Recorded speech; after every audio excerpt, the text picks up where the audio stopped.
DJ Classes 2.0.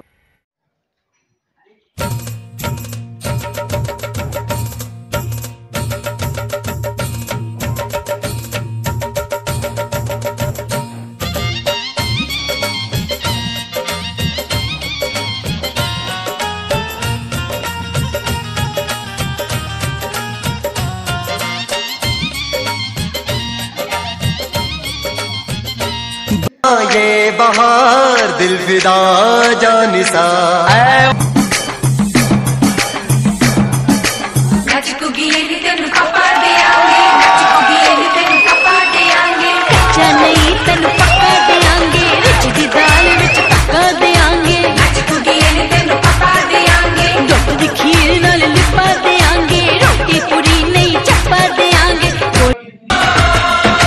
जिस्म तेरा सोने का हीरे मोती लाल जड़े हैं, और जिस्म तेरा सोने का हीरे मोती लाल जड़े हैं। तेरे दर पे हम सब तेरे पहरेदार खड़े हैं। हम हैं तो क्या हम हैं प्यारे, हम हैं तो क्या हम हैं प्यारे। काहे खतरा जलवा तेरा जलवा जलवा। जन गण मन अधिनायक जय हे भारत भाग्य विधाता। पंजाब सिंध गुजरात मराठा द्राविड़ उत्कल बंगा। विंध्य हिमाचल यमुना गंगा उच्छल जलधि तरंगा। तव शुभ नामे जागे, तव शुभ आशीष मांगे। गाहे तव जय गाथा, जन गण मंगल दायक जय हे भारत भाग्य विधाता।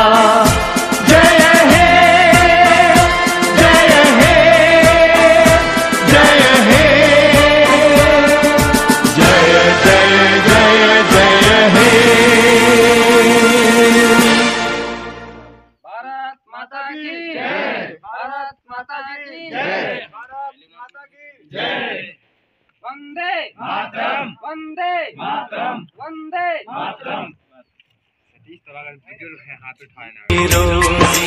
दिल के अंदर इश्क का जज्बा, दिल के अंदर इश्क का जज्बा। क्या जलवा क्या पर्दा जलवा तेरा जलवा जलवा।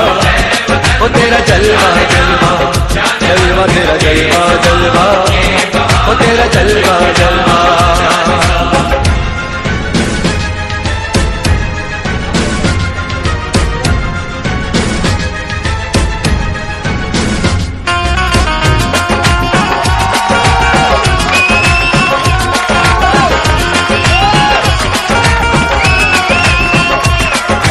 गुलशन गुलशन सहरा सहरा, महफिल महफिल साहिल साहिल। हस्ती हस्ती मस्ती मस्ती, जुल्फ में बादल जलवा जलवा। आँख में काजल क्या कहना, फूल सा मुखड़ा।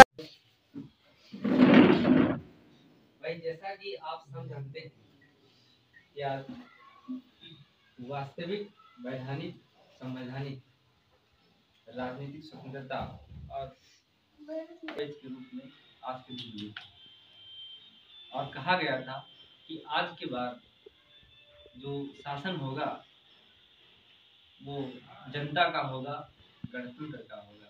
इसीलिए हम लोग आज गणतंत्र दिवस मनाते हैं। और आज ही के दिन हमारा एक पवित्र पुस्तक जो सभी धर्मों को, सभी जातियों को, सभी लिंग, सभी क्षेत्र, सभी भाषाओं को एक मंथन में पिरोए हुए हैं। वर्तमान में भारतीय सेवा में जो वरिष्ठ हम कह सकते हैं भारतीय सेवा के लिए, वरना आप तो सहयोगी हैं, दोस्त हैं, मित्र हैं हमारे, तो छोटे भाई हैं हम। जैसे कि कमल बैठे हुए हैं, वर्तमान में ये आर्मी में है भारतीय।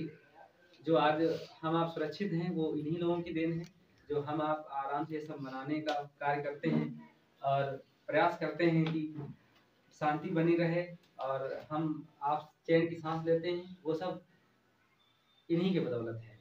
पूरी तरीके से अगर हम स्वतंत्र हैं तो तो वो बात अलग है कि देश के अंदर भी बहुत लोग हमारे वीर जवान हैं और हर सबका अपना अपना एक महत्व है। सब अपने अपने स्तंभ पे खड़े हुए हैं, लेकिन उन सबके जो स्ट्रक्चर को बनाए रखे हुए हैं वो आज हमारी आर्मी है। ठीक, तो हम कमल से कहेंगे कि आए और गुरु जी का बेस्ट लगा के स्वागत करें। ये अधिकार इसलिए कमल को दिया जा रहा है क्योंकि आज उनके पास अशोक स्तंभ है।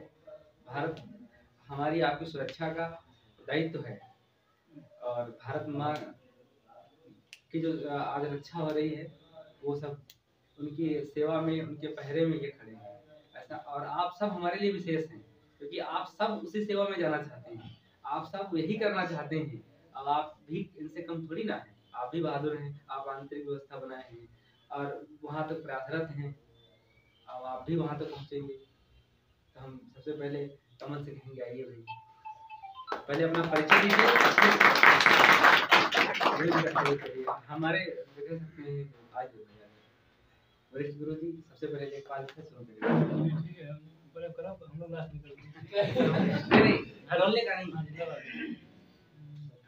ठीक है भाई, ये आप लोग परिचित हैं इनसे और कोई अनजान नहीं है। कुछ लोग तो अनजान होंगे, सतीश हैं, सौरभ हैं, रमन हैं, ठीक है, ये सब बहुत। हाँ, अब अगर आप अनजान नहीं है तो ये आपका, अगर आप अनजान है, जानते नहीं तो आपका दुर्भाग्य है, लेकिन हम तो ये जानते हैं कि आप जानकार हैं। तो जनता का काम होगा। इस समय श्री जम्मू कश्मीर में है और यहाँ तो हमें लग रहा है कि सुबह 6 बजे उठने में बहुत जाड़ा होता है और ये भी लगता है कि सुबह 6 बजे क्लास लगा दे तो कहते नहीं सर जाड़ा बहुत है, आज आ नहीं पाए हैं। एक बार हमने इनसे बात किया, कहाँ खाना हो गया, कहीं सब्जी 3 दिन से मुंह नहीं धोया है, पानी नहीं है वहाँ पर। फिर उसके बाद हमने एक बार कहा कि जब फोटो भेजा वहाँ तो बर्फ गिर रहा होगा, तो कहीं दिखाया, वास्तविक आज यहाँ पर खड़े तो लग रहा है कि कुछ लोग दरे बैठे जाड़ा लग रहा होगा, कुछ लोग दरे बैठे उनको लग रहा होगा कि जाड़ा हो रहा है और बहुत ठंडी हो रही है। इनसे पूछ तो बर्फ लेटे होते हैं।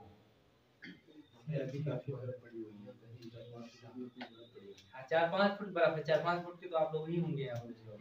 4-5 फुट की बर्फ, उसके ऊपर रहना वहाँ पर, तो ये सारी चीजें हैं। उस स्थिति में रह करके आपकी सुरक्षा करना, देश की सुरक्षा करना, जरा महसूस करो कि हम जगह पर हैं। बहुत लोग तो अंदर से ही मोटिवेट हो रहे होंगे कि अब कल से हम 6 बजे उठ के क्लास शुरू कर देंगे, 5 बजे ग्राउंड में पहुंच जाएंगे।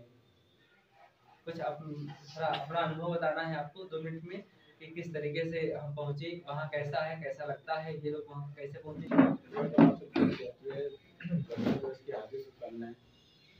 ये हमारे गुरु जी हैं और पहले तो वो वेदपाल सर थे, तो मैं 2 लोगों को जानता हूँ, बाकी ये हमारे सतीश हैं। हाँ, मैं परिचय करा देता हूँ। देखिए ये सर धरमलाल सर हैं। हाँ, मैं बता रहा हूँ, इधर संदीप सर हैं, संदीप सर हैं, इलाहाबाद से हैं, ठीक है। और यहाँ पर आप लोगों की बढ़िया ज्ञान की गंगा धारा जो वहाँ से बह रही इलाहाबाद से यहाँ तक बहा रही है। ये सर हाथरस से हैं, मथुरा के पास में है, और इन्होंने दिल्ली मुखर्जी नगर में भी वहाँ पर गगन सर जो है उनके साथ में पढ़ाया है कोचिंग में। खुद की कोचिंग है सर की हाथरस में, लेकिन अपनी सिस्टर के साथ में यहाँ पर आ गए तो ये सौभाग्य प्राप्त हुआ जुड़ने का। और आप लोगों का वो ज्ञान दे रहे हैं जो दिल्ली से ज्ञान मिलना चाहिए, वही ज्ञान दे रहे हैं जो आज सर आ जाओ, जो आपको दिल्ली या जो बड़ी बड़ी कोचिंगों में मिलता है वो सारा ज्ञान यहाँ से मिल रहा है। आ जाओ सर, आ जाओ। जसमीन सर हैं, वर्तमान में ये भी सरकारी सेवा में है 15 ब्लॉक में, और ये आपके जाने के बाद वहाँ मैं पढ़ा रही हूँ, टाइम नहीं मिल पाया। तरन्नुम मैम है, ये आपके साथ में साथ पढ़ती थी, लेकिन आपका बैच अलग था। हाँ, और अभी प्रयासरत हैं, ईश्वर करेगा कि 4-5 लोग कहीं जिनका ऐसा ही में हो गया है उस लाइन में ये भी इनका भी हो जाएगा। और आप हमसे तो परिचित हैं, और वीर भैया तो हमारे सहयोगी हैं, लेकिन कह रहे हैं बच्चों में बैठना अच्छा लग रहा है। तो आप बैठने, ये शिवेंद्र मौर्य हैं, ये जब कोचिंग हमारी स्टार्ट हुई थी तो उस समय कोचिंग पढ़ा रहे थे मथुरेटा में, और अपनी खुद की कंपटीशन कोचिंग चलाया। बाद में इस समय जो हमारी कोचिंग का जितना भी लिखा पढ़ी काम है, एसटी करवाना है या नोट्स है, वो सारा काम यही देखते हैं, ठीक है। अब आप बताइए।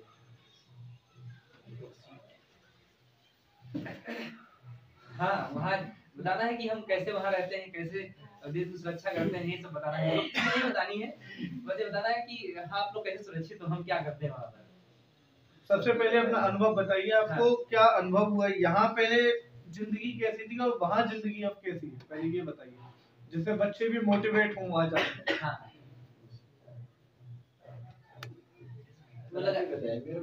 चलिए हम मैं बोल रहा हूँ, देखिए ऐसा होता है, आप ऐसा होता है कि आर्मी में एक चीज रहती है कि वहाँ पर ज्यादा बोल नहीं पाते हैं लोग, यस नो यस सर, और उसके बाद बहादुर तो बहुत होते हैं, कर तो देंगे कि 2-3 पहाड़ ऐसे बहुत बोलते हैं। हाँ, उनके सामने अच्छे गाड़ी दिख जाते हैं। हाँ, ये है। तो बस ये बताना है कि जैसे ये आप तैयारी अपनी स्टार्ट कर रहे हैं, तो फिजिकल स्टार्ट कैसे तैयारी कर रहे हैं? फिजिकल में हमारा जैसा रूटीन है, सुबह 3 बजे को उठना होता है। 3 बजे पढ़ाई करने के बाद में 4, साढ़े 4 या 5 बजे जाते हैं दौड़ने के लिए। पहले भी हम कहीं इधर ग्राउंड में नहीं दौड़े हैं, गाँव में ऐसे सड़कों पर दौड़े हैं, तो किसी ग्राउंड में नहीं दौड़ा हूँ। तो गाँव के बाद हमारे हम गाँव पड़ता है इधर 8 के पास में, वहाँ से थोड़ा सा दूर जाना है, वापस आना है, फिर जाना है, उसमें मेरी तैयारी की हमने। अच्छा, ग्राउंड नहीं देखा मैंने, हाँ कौन से ग्राउंड में गया, उस वहीं से हमारे जो कुछ 1 साल मैंने पहले तैयारी की, तो मैंने NCC भी चल रहा था उसमें, तो NCC के दौरान ही मैंने थोड़ा बहुत तैयारी की। पहले मेरे को आर्मी के बारे में कुछ नहीं पता था, जब NCC की तब थोड़ा हमको कुछ पता चला कि हाँ क्या होता है क्या नहीं होता है, क्या इसके बेनिफिट हैं NCC के। तो जब मेरे को पता चला कि आगे रिटर्न भी माफ हो सकता है इसकी सर्टिफिकेट मिलने से NCC के, तो मैंने NCC में मेहनत की। हमारा इंटरव्यू रहा NCC के, तो NCC मामले में तो NCC तो हमने कंप्लीट कर लिया। आप लोग भी थे ना? ये सतीश भी है। तो NCC में भी बहुत ही टफ हुआ, कितने 52 लोग थे, 52 के लिए 3 पास हुए थे। तो NCC में जब हमारा रिटर्न माफ हुआ, तब तक मैंने इधर भी तैयारी की, 6 महीने तक तैयारी की। शायद अगर उससे कंफर्म नहीं था कि रिटर्न माफ होता है, कितना % माफ होता है, कुछ इतना भी कंफर्म नहीं था। तो इधर 6 महीने मैंने तैयारी की इधर। उसके बाद भर्ती भी देखी, फर्स्ट भर्ती देखी थी मैंने 2015 में देखी थी। तो उसमें रेस रहेगी थी, ज़्यादा नहीं, कुछ 5-7 फुट ही रहेगी, ज़्यादा नहीं। तो उसमें रह गया था, फिर दोबारा तैयारी की, तब तक मेरा NCC भी कंप्लीट हो गया था। फिर इधर भी तैयारी की, JFL करने के बाद में 2016 में। और बताइए, जैसे कि कुछ लोग यहाँ पर अभी सुबह उठने में से इनको समस्या होती है, ये बहुत बड़ी प्रॉब्लम है, आज के ज़्यादा हो सकता है इन सबको। तो उसके लिए जैसे आप लोग वहाँ बर्फ पर हैं, बर्फ को ओढ़ना, बर्फ को बिछाना, वही बिस्तरे बर्फ फेंकेगा, तो उनके बारे में कुछ बताइए इनको सर कि यहाँ पर अभी जैसे लग रहा है कि ज़्यादा बहुत हो रहा है। सर देखो, आलस सबको आता है, मैं भी अभी जब से आलस की वजह से मैं भी 8 बजे तक नहीं उठता हूँ, अभी भी अब की हालत है तो 8 बजे तक नहीं उठता हूँ। फर्स्ट में जब किसी चीज़ की लगन होती है तब कुछ मैंने नहीं रखता कि तो कैसा ठंडा लग रहा है, कैसा मतलब जो उठ नहीं पा रहे हो बहानेबाज हैं, ये तो बात सही है। नींद लगभग कितनी 6 घंटे आप सो सकते हो, 6 घंटे, इससे ज़्यादा सोना फिर तुम्हारा आलस है। हाँ, अगर हम अपनी बात करें ज़्यादा सोने से अगर अच्छी नींद लेनी तो 6 घंटे आप सोओगे, अगर पूरा दिन काम करोगे 6 घंटे में आपकी नींद पूरी हो जाएगी। उसके बाद फिर जागना, करवटें बदलना, यही होता है। अच्छा, तब एक चीज़ और है, एक सामान्य जीवन जीने में और एक आर्मी में जीवन जीने में जमीन आसमान में फर्क है। जमीन आसमान। तो जैसे तब आप जाते होंगे कहीं पर, तो एक छोटा सा वही माहौल है, आप जाते हैं तो विशेष बन जाते हैं, तो उसमें अच्छा लगता है क्या, मतलब कैसा महसूस होता है? अजीब ही लगता है सर। यहाँ एक तो फौज में नौकरी करने के लिए तो हर कोई उत्सुक है, लेकिन जाने के बाद जब छुट्टी आता है बंदा, छुट्टी आने के बाद जब दोबारा जाता है तो बड़ा मुश्किल होता है जाना। जब आते हैं तब आने में तो कुछ नहीं, कुछ महसूस ही नहीं होता है, ठंडा हो गर्मी हो, कहीं पड़ेगा कोई नहीं होता है। जाओ जब 4-5 दिन अरे भैया अभी बेंच लगाना है, आ जाओ जल्दी करो। संदीप सर को लगा, संदीप सर ऊपर वाला क्लॉकवाइज नीचे सर से शुरू करें होते ये संदीप सर हैं, इलाहाबाद से हैं और बहुत अच्छा जीएस पढ़ाते हैं। और अभी तक हमने देखा है इनका जो भी मैटर देखते हैं, जिधर दिखाया और जब मैच करते हैं तो क्वेश्चन के जैसे के तैसे जैसे लिखा रहे हैं वैसे ही पूरा पूरा उसमें पेपर में आता है। ठीक है, तो कुल मिला के आपको अगर जितना दे रहे हैं सर उसको आप अगर ले पा रहे हैं अच्छे तरीके से तो सिलेक्शन दूर नहीं है। और एक चीज और है, आपस में बातें चल रही है। एक चीज और है, जो आज भारत में उत्तर प्रदेश को जोड़कर देखा जाए, दिल्ली, मुखर्जी नगर, इलाहाबाद जो शिक्षा का गढ़ है वो आज मिस्त्री और आपकी कोचिंग में इधर प्रिंस सर और इधर संदीप सर। कोई ये नहीं कह सकता कि हम इलाहाबाद जाना चाहते हैं, कोई ये नहीं कह सकता कि हम दिल्ली जाना चाहते हैं। सब कुछ आपके पास है, बस अब आपकी लगन की जरूरत है, डेडिकेशन आपके साथ।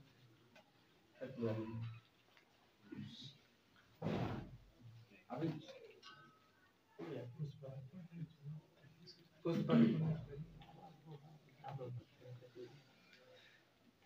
एक तिरंगा था, क्या हुआ?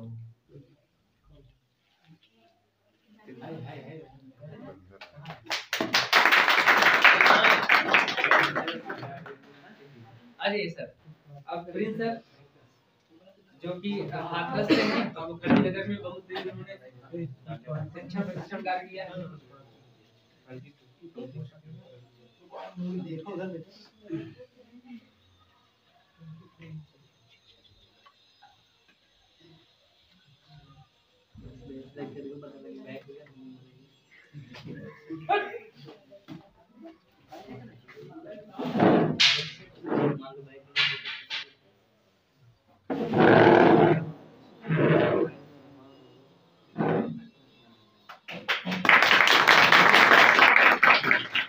सुनील सर जो कि हम बहुत पहले हमारे अपनी कोचिंग में भाई मैच देख रहे थे, वर्तमान में टाइम ना मिलने के कारण नहीं सेवा कर पा रहे हैं भाई आप लोगों की, लेकिन उनका सहयोग बहुत रहा है। तेजपाल सर इलाहाबाद चले गए थे कुछ समय के लिए, उस समय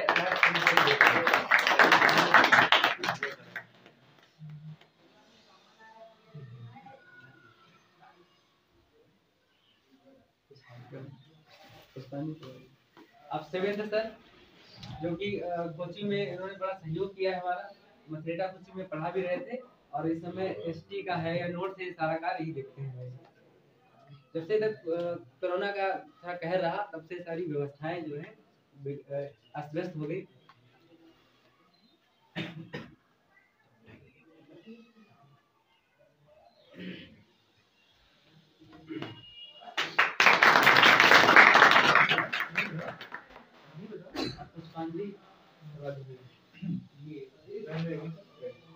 हाँ मैं आ जाओ।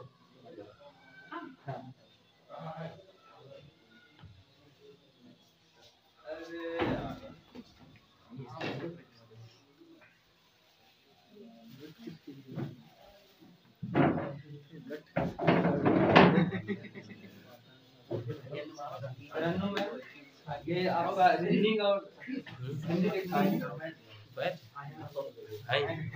डालो ना ये तो। हाँ जो कुछ हो सब बेंच रख दो।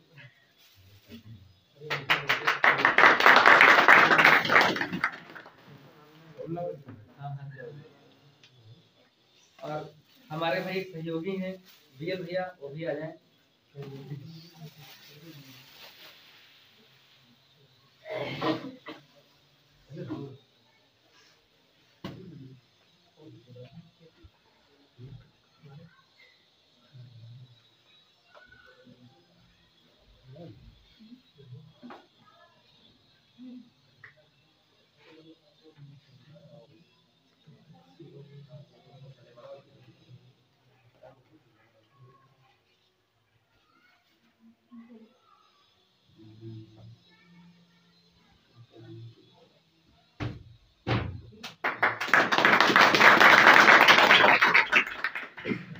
और एक संदीप सर से हम गुजारिश करेंगे कि जो हमारे आप लोगों में वरिष्ठ छात्र के रूप में ना देखते हुए एक सैनिक के रूप में देखते हुए तिरंगा से सम्मान करेंगे कमल जी का। छात्र के रूप में ना देखते हुए एक सैनिक के रूप में सम्मान करते हुए।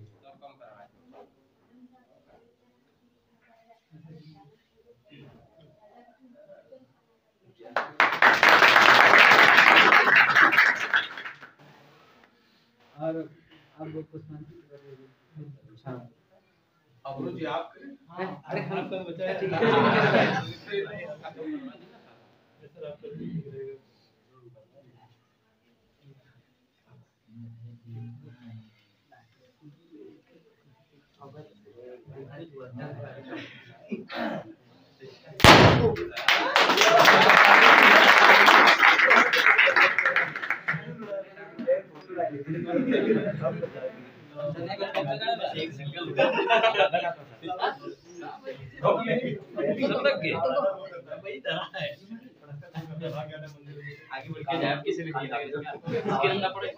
पहले बता दी फोड़ना है जो फोड़ने वाली है।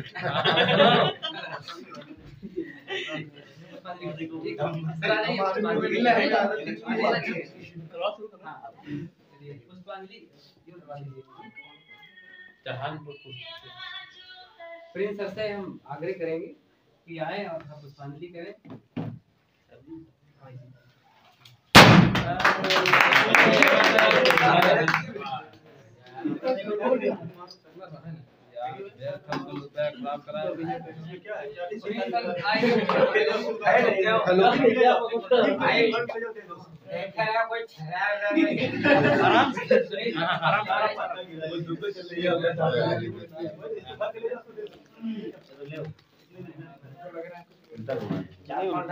जयदीप सर आएंगे पुष्पांजलि करेंगे। रिटर्न बस आराम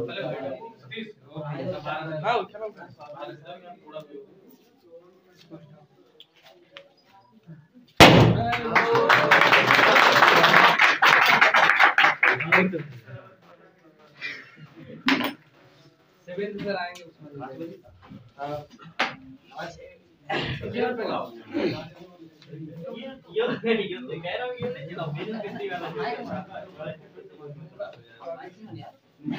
रन्नू मैम आए और पुष्पांजलि करें।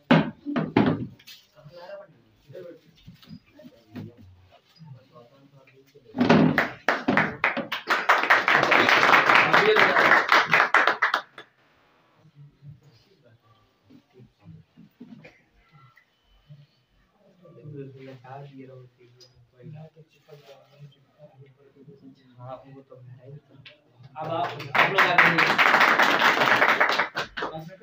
हाँ आप लोग आ जाइए। आ जाओ आ जाओ।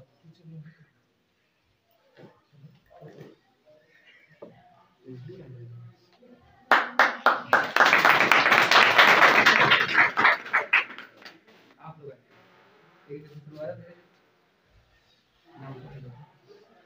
एक लोग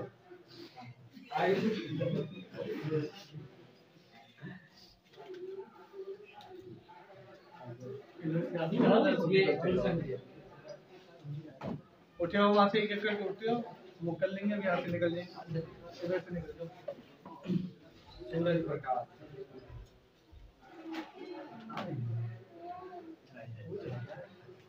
और वहाँ से एक एक करके उठते हो, जल्दी आते जाओ,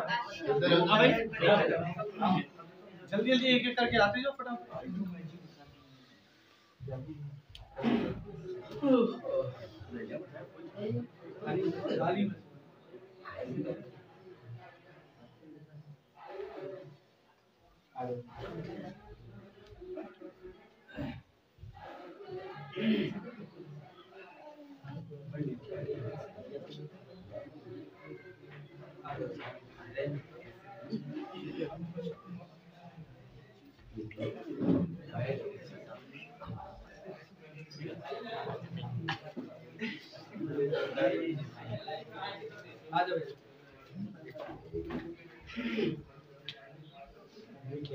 हाँ भैया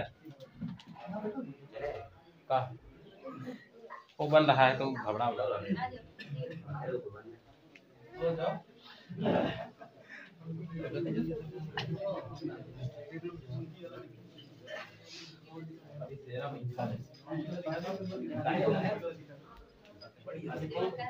सूरज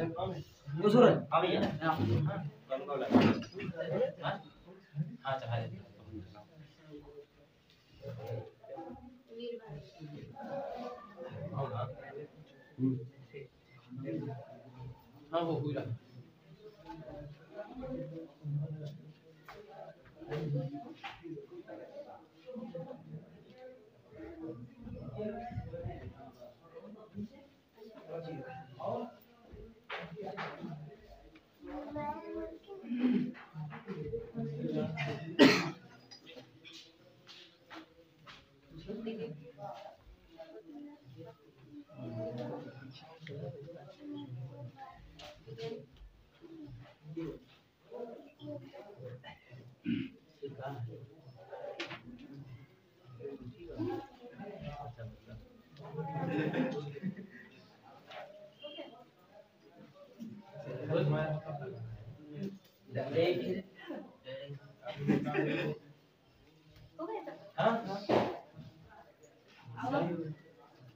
स्टार्ट करो प्रोग्राम। जिसको जो भी सुनाना है यहाँ पर।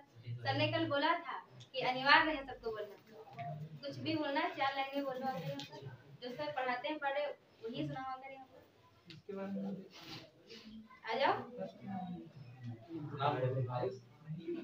नाम बोलने की क्या जरूरत है? सभी लोग आएंगे ना बारी बारी से। सभी लोग आएंगे।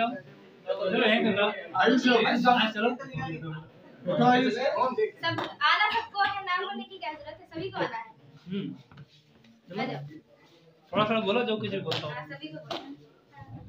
यहीं से कुछ सीखोगे? आप भी बोल दीजिए। नहीं तो बंद करके भी नहीं बोल पाओगे। सबसे पहले आप सभी को 73वें रिपब्लिक डे के लिए हार्दिक बधाई और शुभकामनाएं। हमारा संविधान 26 जनवरी 1950 को लागू हुआ था, जैसा आप लोगों को पता होगा। इसको बनने में 2 साल 11 महीने और 18 दिन लगे हुए थे और इस पर लगभग 114 दिन बहस हुई थी। जो है हमारा जो संविधान है वो कैबिनेट मिशन 1946 के तहत बना हुआ था।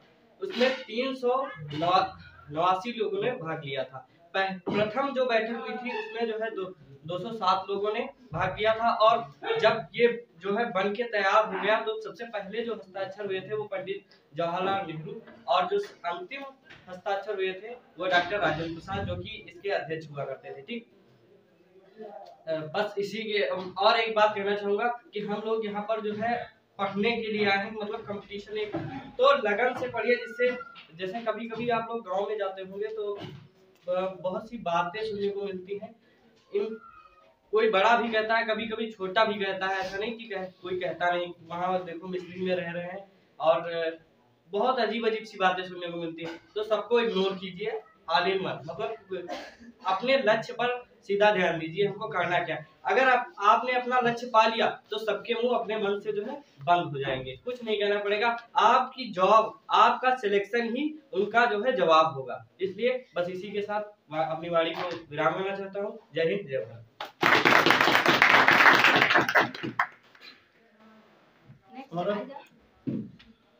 बुलाना पड़ेगा। अच्छा, पहले नोट करो। तुम पहले तैयार करना चाहिए था ना। आ जाओ कुलदीप, सूरज आ जाओ।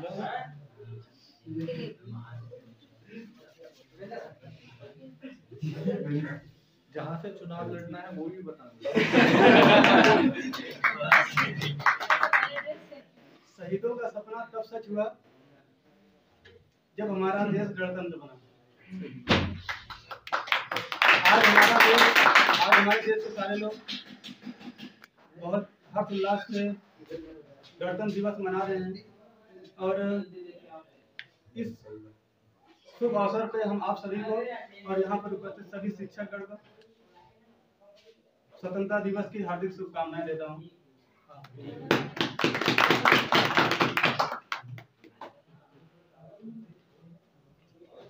हमारा गणतंत्र दिवस 26 जनवरी 1950 को हमारा संविधान लागू हुआ था और उस समय बात किया जाए तो हमारे जब स्वतंत्रता दिवस 26 जनवरी 1950 को लागू नहीं हुआ था, संविधान लागू नहीं हुआ था, उससे पहले हमारे देश में ब्रिटिश साम्राज्य का ब्रिटिश साम्राज्य चलता था, और तब हमारा देश ब्रिटिश साम्राज्य से मुक्त हुआ और अपना संविधान 26 जनवरी 1950 को लागू किया। और इसी के साथ अपनी वाणी को विराम दें।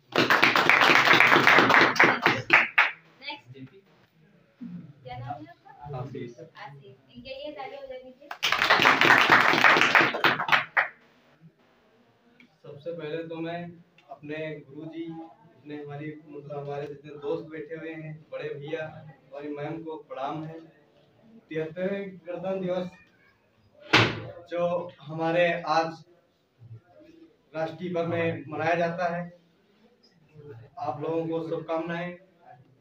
जैसे कि हमारे बड़े भैया आर्मी में हैं, ये जब बोल रहे थे कि 4 बजे उठ करके वहाँ जाते हैं कश्मीर में और कहते हैं कि ठंड में ओले के बीच में हम रहते हैं, तो हमें वहाँ पे बैठ करके एक कविता अपने दिमाग में बना करके आप लोगों के दिल में प्रस्तुत करना चाहता हूँ, और आप लोग थोड़ा ध्यान दीजिए। झूमती जवानी में जब खौलता हुआ जो रक्त, कि झूमती जवानी में जब खौलता हुआ जो रक्त, हर उस रवानी के मौज को प्रणाम है। कि झूमती जवानी में जब खौलता हुआ जो रक्त, हर उस रवानी के मौज को प्रणाम है।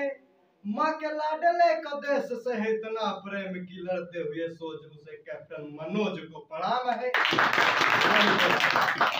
बहुत अच्छा। नेक्स्ट आ जाओ। सरम।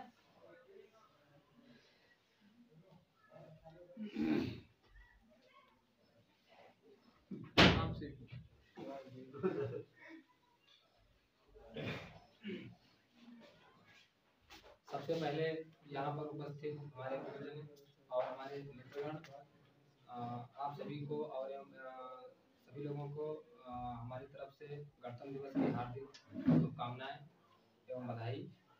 जैसा कि आप लोग जानते हैं कि 73वां गणतंत्र दिवस हम लोग मना रहे हैं, और इस दिन जो है हमारे देश का संविधान लागू हुआ था, जो 2 वर्ष 11 माह 18 दिन में कंप्लीट हुआ था। कुछ लाइनें बोलना चाहूँगा,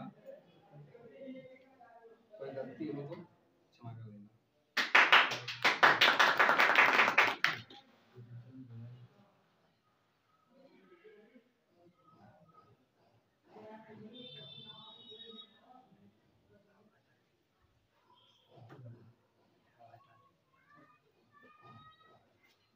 कोई चाहत कोई मोहब्बत कोई शोहरत पे मरता है, कोई चाहत कोई मोहब्बत कोई शोहरत पे मरता है, यह देश है वीर जवानों का, यह हर दिल हिंदुस्तान पे मरता है।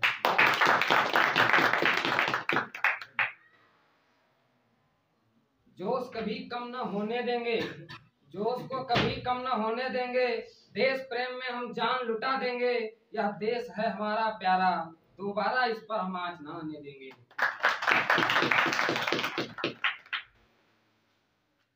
न सर झुका है कभी और न झुकाएंगे कभी, जो अपने दम पे जिए सच में जिंदगी है वही, सच में जिंदगी है वही। न जियो धर्म के नाम पर, न जियो धर्म के नाम पर, न मरो धर्म के नाम पर, इंसानियत ही है धर्म वतन का, इंसानियत ही है धर्म वतन का, बस जियो वतन के नाम पर। न पूछो जमाने से क्या हमारी कहानी है, न पूछो जमाने से क्या हमारी कहानी है, हमारी पहचान तो बस इतनी है कि हम सब हिंदुस्तानी हैं।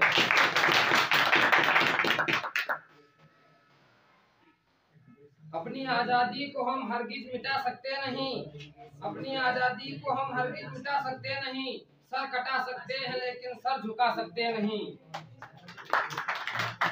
मरने का हमें कोई गम नहीं, लेकिन ये खुदा जिस मिट्टी में मिलूं वो मिट्टी हिंदुस्तान की हो।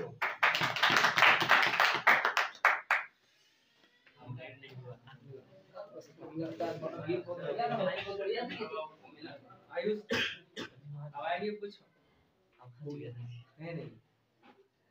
जो भी आपको कोई सब बोले हैं, जो भी आपके मन में कुछ भी आ गया बोल सकते हो। बोल चुके हो? ठीक है, तो आ जाओ गुलशन। Very good. ये है जो जजबा। इसके बाद हम अभी बीच में आए थे तो 4 पंक्तियां बोली थी आप लोगों के बीच में। तो अच्छा बैठे बैठे हमने डिसाइड किया कि मैम कह रही थी कि कोई सुनाए, तो कोई सुना नहीं रहा तो हम ही सुनाते हैं। Very good, very good. आप लोगों को उत्साहित करने के लिए 4 पंक्ति सुनाने जा रहा हूँ, आप लोग ध्यान दीजिए। कि मासूम मत होना इस जिंदगी से, किसी भी वक्त में तेरा नाम बन सकता है। कि मासूम मत होना इस जिंदगी से, किसी भी वक्त में तेरा नाम बन सकता है। अगर दिल में हो इरादे, अगर दिल में हो इरादे, हौसले हो बुलंद, तो अखबार बेचने वाला भी कलाम बन सकता है।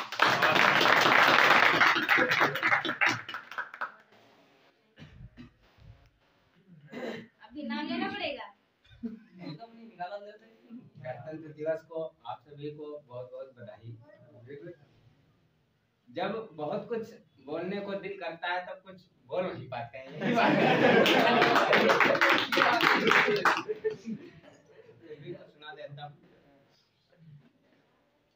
मत कर तमन्ना तो किसी को पाने की, बड़ी बेदर्द है निगाहें इस जमाने की। और बना ले खुद को इस कदर कि हर एक शख्स कोशिश करे तुझको पाने।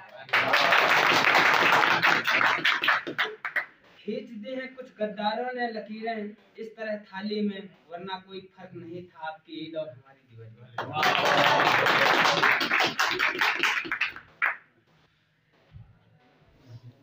आप सभी को गणतंत्र दिवस की हार्दिक शुभकामनाएं। बता दो आज क्या क्या करे हो यहाँ पर आए हो? आज क्या क्या तैयारी करी है इसके लिए? क्या हुआ? कैसा लग रहा है? कैसे बोलो? कोई बात नहीं, हम लोग भी वही है, कोई नहीं है, आप लोग सब दोस्त हैं, कोई दिक्कत नहीं। क्या क्या करे आज यहाँ जैसे आए हो तो क्या क्या करे? नहीं हमने सुबह फोन किया तो सो रहे थे, तभी फोन किया।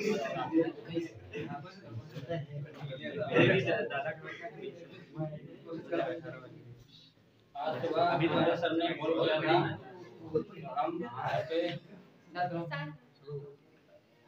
हम घर पे आज सो रहे थे जब सर ने फोन किया था सुबह, और सर ने बोला कि आज यहाँ प्रोग्राम है और 26 जनवरी है, आप आओगे नहीं क्या? तो आपको आना पड़ेगा। तो हमने कहा सर अभी आ रहे हैं, लेकिन हम बोल रहे थे कि शाम तक आएंगे, लेकिन सर ने बोला कि इस टाइम पे तुमको आना पड़ेगा, कुछ भी करके आओ। तो हम आ गए हैं।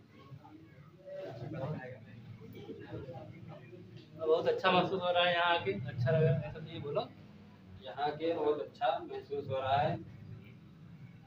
ये चीज हमेशा होनी चाहिए, ये चीज हमेशा होनी चाहिए।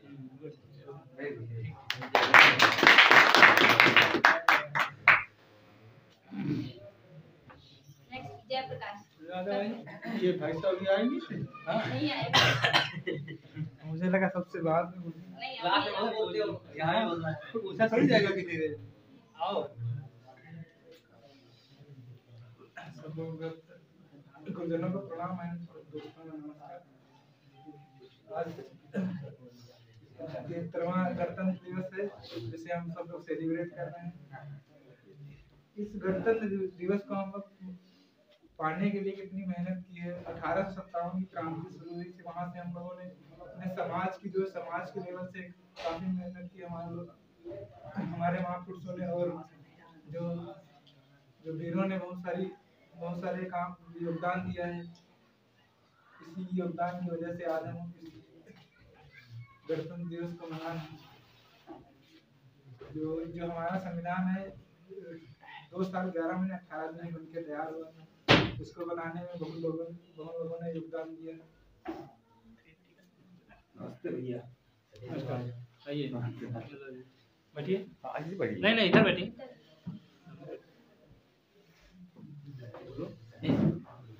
जैसे कि हम देखते हैं ना, जो हमारे देश का विकास है वो सामाजिक रूप से होना चाहिए।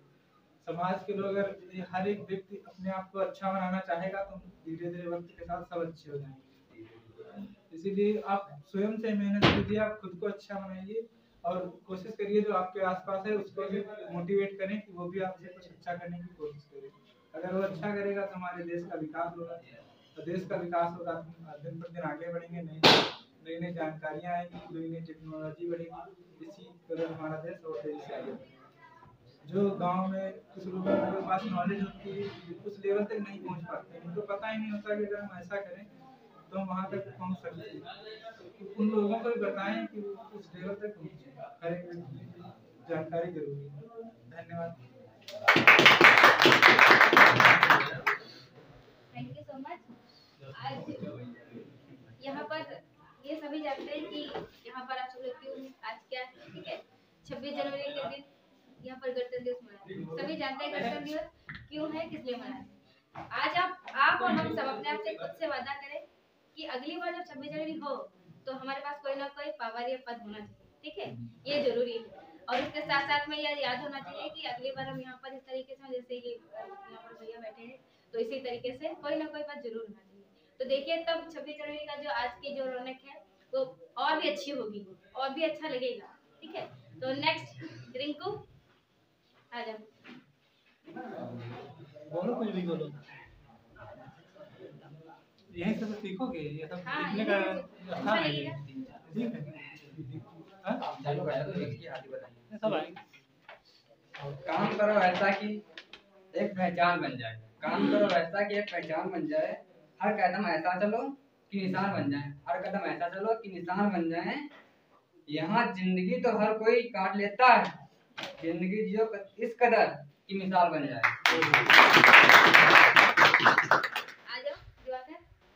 आ जाओ, बोलो, कुछ बोलो। ये दो लाइनें बहुत है, आ जाओ। शुभकामनाएं तो दे दो कम से कम। शुभकामनाएं दो आपका। अब यहाँ पर आए हो तो सीखोगे, ये सब बैठने का काम नहीं चलेगा, क्योंकि यहाँ पे सीखने के लिए आए हो, है ना। ये कोचिंग आते हो किस लिए आते हो, कुछ जागरूकता है, कुछ सीखें, है ना। तो यहाँ आकर के सीखो, ये चीज़ यहाँ बताया जाता है। बोलना नहीं सीखोगे तो नौकरी नहीं कर पाओगे। हाँ, आप सभी की साथ हार्दिक शुभकामनाएं। 26 जनवरी के अवसर पर आपको हार्दिक शुभकामनाएं।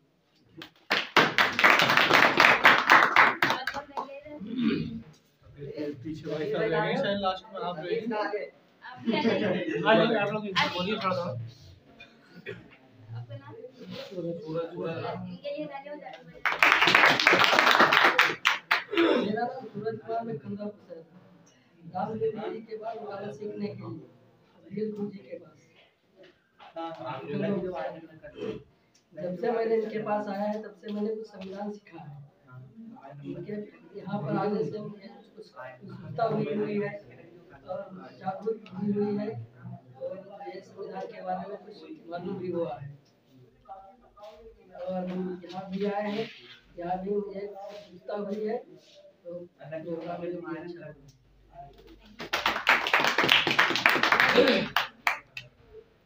आपका क्या नाम है?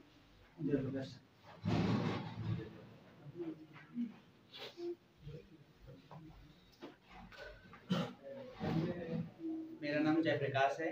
यहाँ पर कोई लोग मुझसे परिचित नहीं होंगे। मैं कमल का फ्रेंड हूँ और उन्हीं के गांव में रहता हूँ।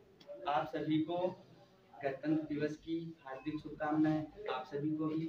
मैं शुरुआत से बैठा हूँ यहाँ पे, देख रहा हूँ कि बच्चों में बहुत हेजिटेशन है बोलने में। आप पढ़ाई करते हो, पढ़ाई के साथ साथ में बोलना बहुत जरूरी है। आप बोलना सीखो। मैं भी शुरुआती जीवन ये रहा, जब पढ़ाई करता था तो जब सर बुलाते थे मुझे बोलने के लिए तो ऐसे खड़ा होता तो ये पर ऐसे ऐसे कांपते थे, बोल नहीं पाता था। लेकिन धीरे धीरे प्रयासरत रहे इस चीज में और NYK नेहरू युवा केंद्र संगठन है उसमें काम किया, उससे मुझे वहां से बोलने की प्रेरणा मिली। अब मोटिवेशन के लिए आप जितने भी युवा हैं और युवाओं में जोश होना चाहिए। आप ये कहते हो कि हम ये थोड़ी देर में कर लेंगे, ये आप लोगों के लिए बहुत ज्यादा हानिकारक होता है। आपको जो भी करना है तुरंत करिए। काल करे सो आज कर, आज करे सो अब, पल में परलय होएगा बहुरी करोगे कब। जो करना है आपको वो एक गोल बना लीजिए। आपका एक लक्ष्य होना चाहिए कि हम इस टारगेट तक, इस लक्ष्य तक हमें पहुंचना है, इसको हमें पाना है। इसके लिए हमें चाहे कुछ भी करना पड़े, हमको ये टारगेट अचीव करना है, पाना है, इस गोल तक पहुंचना है। ऐसा अपना जब लक्ष्य होगा तब हम उसके लिए सतत प्रयास करेंगे, प्रयासरत रहेंगे तो जरूर हासिल कर लेंगे। ऐसा कुछ नहीं है कि मानव जो कर ना सके, ऐसा कुछ भी नहीं है। मानव के लिए, इंसान के लिए कोई भी चीज असंभव नहीं है, वो हर चीज कर सकता है, बस प्रयास करे उसके लिए। यहाँ तक देखो कि हेलीकॉप्टर को उड़ा दिया इंसान ही है, ट्रेन के डिब्बे को चला दिया, इतनी बड़ी ट्रेन होती है उसको दौड़ा दिया पटरी पे, इंसान ही है। तो आप कुछ भी कर सकते हो, बस अपने आप को जगाना है, अपने अंदर एक हुनर पैदा करना कि हम इसलिए जी रहे हैं, हमको करना है। जैसे कि स्वामी विवेकानंद थे, एक वाकया है मैं आप लोगों को भी सुनाना चाहता हूँ। स्वामी विवेकानंद जी थे, वो चल रहे थे रास्ते पे, तो उनको कुछ बंदरों ने दौड़ा लिया, तो भागते रहे, बंदर पीछे से दौड़ा रहे, वो आगे आगे दौड़ते जा रहे हैं। अब उनको समझ नहीं आ रहा कि हम क्या करें, इनसे कैसे बचा जाए। तो एक महात्मा जी मिले, वो कहा भाई क्यों भाग रहे हैं आप? तो कहा अरे महात्मा जी हमारे पीछे बंदर पड़े हुए हैं इसीलिए मैं भाग रहा हूँ, मुझे नोच डालेंगे। कहे ना आप इतने बड़े हो, इतना बड़ा शरीर लेके भाग रहे हो, तो छोटे छोटे हैं क्या कर लेंगे तुम्हारा, एक बार डटकर सामना करो इनका। वो कहा ऐसी बात है, हाँ हाँ। घूम के खड़े हो गए उनके सामने, जब घूम के वो खड़े हुए तो सारे बंदर पीछे। उन्होंने कहा कि अरे भाई हमने तो भगा दिया। उनके अंदर एक जोश हुआ, एक जज्बा पैदा हुआ, वहां से वो के गए तो अपना परचम जो है विदेश में जो है लहरा दिया, जिसको हिंदी दिवस के रूप में मनाते हैं। हिंदी का जो नाम दिया था उन्होंने ही दिया था। तो ज्यादा ना कुछ बोलते हो, इतना ही कि आप लोग बस अपने आप को पहचानो, उठो चलो, जब तक ना रुको, जब तक कि अपने लक्ष्य की प्राप्ति ना कर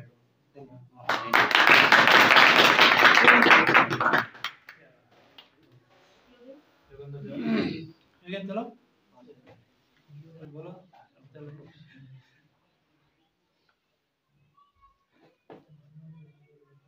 गणतंत्र दिवस की आप सभी को हार्दिक शुभकामनाएं। आज हम आपके सामने कुछ 2-3 लाइनें देने जा रहे हैं, अच्छी लगे। प्यार माँ जैसा हो वार गंगा मिले, प्यार माँ जैसा हो वार गंगा मिले, ना मिले दूत और ना ही दंगा मिले, ना मिले दूत और ना ही दंगा मिले। है तमन्ना मरूं तो वतन के लिए, है तमन्ना मरूं तो वतन के लिए, मरने पर फिर कफन बस तिरंगा मिले, मरने पर बस तिरंगा मिले। जय हिंद।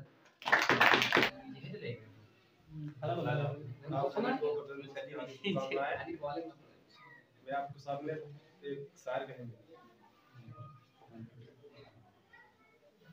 मत कर तमन्ना तो किसी को पाने की, बड़ी बेदर्द है निगाहें जमाने की, बदल सकता है तो बदल ले खुद को इस कदर, लाख कोशिश कर जवान तुझको पाने की। मुझे शौक नहीं शान और शौकत की दुनिया में सिमट जाने का, मुझे शौक नहीं शान और शौकत की दुनिया में सिमट जाने का, मुझे शौक है भारत माँ के तिरंगे की रक्षा करते हुए तिरंगे में निपट जाने का।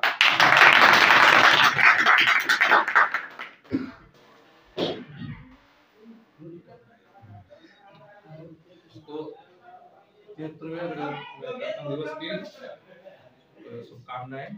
और जो है ये बताओ, यहाँ तो लोग बैठे, सबको पता है कि स्वतंत्रता दिवस और गणतंत्र दिवस में क्या अंतर होता है?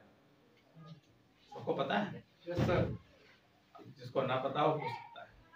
क्या कुछ लोगों को पिछले साल जो 26 जनवरी गुरु जी ने हमको बुलाया था, तो हम गए तो हमने पूछा गणतंत्र दिवस और स्वतंत्र दिवस में क्या अंतर होता है। तो कुछ लोगों ने कहा कि हमको तो पता नहीं, और अपने गांव से आ रहे थे, पिछले साल की बात है। तो लड़का जो हमारे पड़ोस में बात है, बहुत अच्छे स्कूल में पढ़ा थे कनुसेपुर में, काफी उनके घर के जो है कि माता पिता अच्छी फीस देते हैं। तो उससे पूछेंगे भैया आज क्या है, तो कहन भैया झंडा है। झंडा मतलब? तो बोला कि अरे झंडा है, तो हम कौन क्लास में पढ़त, तो उसकी 9वीं में है। 9वीं में है तो हम कहन कौन 9वीं? रामनवमी। तो रामनवमी ना है, अच्छा 9 में पढ़े थे। आज जाना पूछना जाके तुम्हारे पिताजी माताजी इतना बढ़िया स्कूल पढ़ा रहे, तुमको ये नहीं पता है गणतंत्र दिवस स्वतंत्रता दिवस में क्या अंतर होता है, और लोगों को नहीं पता होता है और लोग जानना भी नहीं चाहते हैं, पूछना भी नहीं चाहते हैं कि इसका मतलब गणतंत्र दिवस क्या है और स्वतंत्रता दिवस क्या है। इसमें कुछ लोग जानते हैं और लोग जानना चाहते नहीं, आए अपना बैठे चले गए। यहाँ तो हमको लगता है सभी को पता होगा।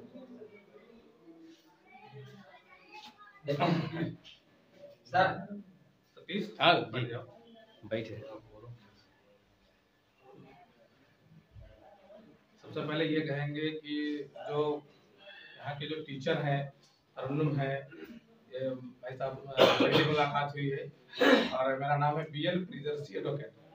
मैं रामजन्म गुरु के साथ ही प्रैक्टिस करता हूँ, सीतापुर बैठता हूँ यहाँ पर, और आपसे शायद मुलाकात पहली है और तो सभी लोग जानते हैं। फिलहाल सब कमल तो मेरे साथ ही पढ़ता था, उसका सिलेक्शन हो चुका मेरे साथ है। जब गुरु जी ने कोचिंग डाली थी 2012-13 में, शुरुआत में जब बैच चला तो कमल थे हमारे साथ में, अनिल थे हमारे साथ के, बहुत सारे बच्चे जो सब सर्विस में हैं। और जो कमल आ जाते हैं, मिल जाते हैं, जो लोग आते हैं कभी आए तो मुलाकात होगी, कभी कभी लोग आते हैं तो मुलाकात होती है। अनिल है, कमल है, रोहित है, इलियास है, बहुत सारे यहाँ इस कोचिंग से बहुत सारे बच्चे जो है आज अच्छी अच्छी पोस्टों पर अपना करियर बना रहे हैं। तो हम चाहते हैं कि जितने लोग यहाँ हैं, जितने लोग पढ़ रहे हैं, हम गुरु जी के टच में हमेशा रहते हैं। तो हम चाहते हैं गुरु जी तुम लोगों के लिए बहुत मेहनत करते हैं। आप भाई जो व्यवस्था आपको यहाँ मिल रही है, व्यवस्था आप लखनऊ जाते, दिल्ली जाते, बम्बई जाते या अपना छोड़ के जाते, घर बार छोड़ के जाते, वहाँ रहते, फिर वहाँ से किराया भाड़ा एडजस्ट करते, और आप लोग यहीं रहते हैं, नजदीक में रहते हैं, अच्छा सब कुछ है। तो हमारा मानना है कि सबसे ज्यादा बढ़िया से बढ़िया मेहनत करिए और मेहनत करके जो है इस कोचिंग का और अपने गांव का और अपने परिवार का, अपने माता पिता का जो पैसा लग रहा है उसको अच्छे से जो है लगा रहे हैं।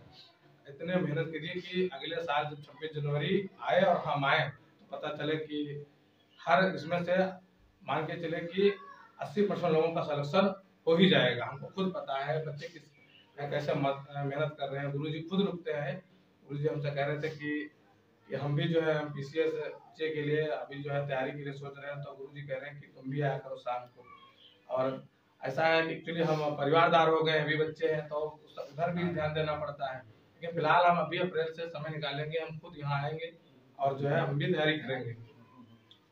तो हम यही कहेंगे कि जो हमारे टीचर लोग आपके साथ इतनी मेहनत करते हैं, लेखपाल साहब हैं हमारे, वो भाई सर्विस भी करते हैं और आप लोगों को ध्यान देते हैं, भैया हैं और सब लोग हैं। तो हमारा ये मानना है कि सब लोग अच्छे से तैयारी करिए और बहुत अच्छा रिजल्ट लाइए और जो है बढ़िया से बढ़िया सिलेक्शन सबका हो, हमारी शुभकामनाएं हैं।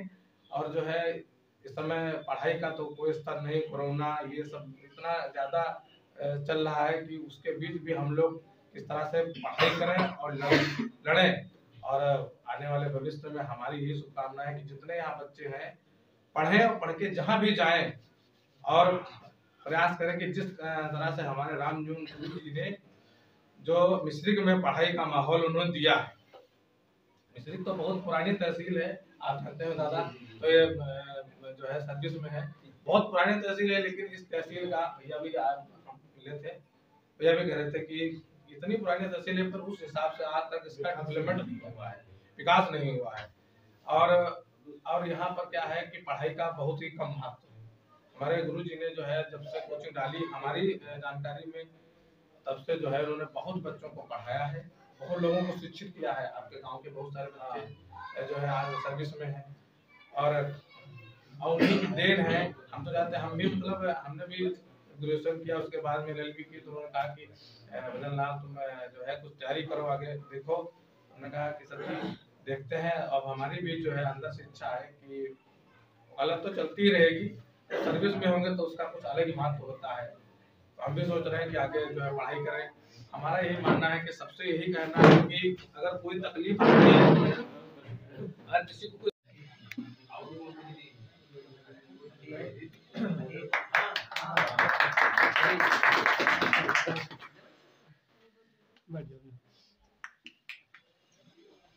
आप सभी गणतंत्र दिवस पर बैठे हुए उपस्थित सब लोग हैं, हमारी यही शुभकामनाएं हैं आप सभी को कि जो आज आप संकल्प मास्टर साहब बता रहे हैं कि आप सब उसी हिसाब से पढ़िए लिखिए और अपना 1 साल के अंदर सब लोग जितने पुराने हैं नए हैं कहीं न कहीं सबका सिलेक्शन हो जाए, बस यही हमारी शुभकामना है।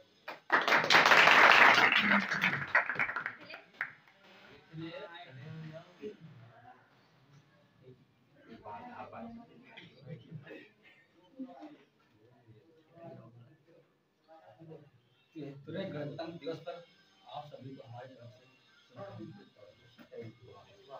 संदीप सर हमारे इलाहाबाद से जो हैं जीएस बहुत अच्छी पढ़ाते हैं सर, जैसा पढ़ाते हैं वैसे सर पेपर में धंसता है। जो हमारे सर मैथ पढ़ाते हैं हाथ रखते हैं सर, ये भी मैथ बहुत अच्छी पढ़ाते हैं सर।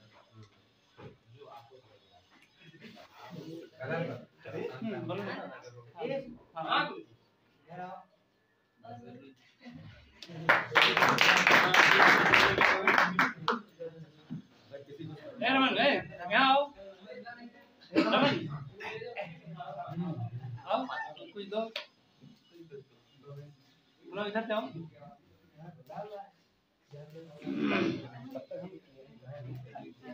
इधर से आओ, आओ 2 मिनट फिर से बोलो, क्या बोले बोले आप वो जब तक आने तो तुम तब तक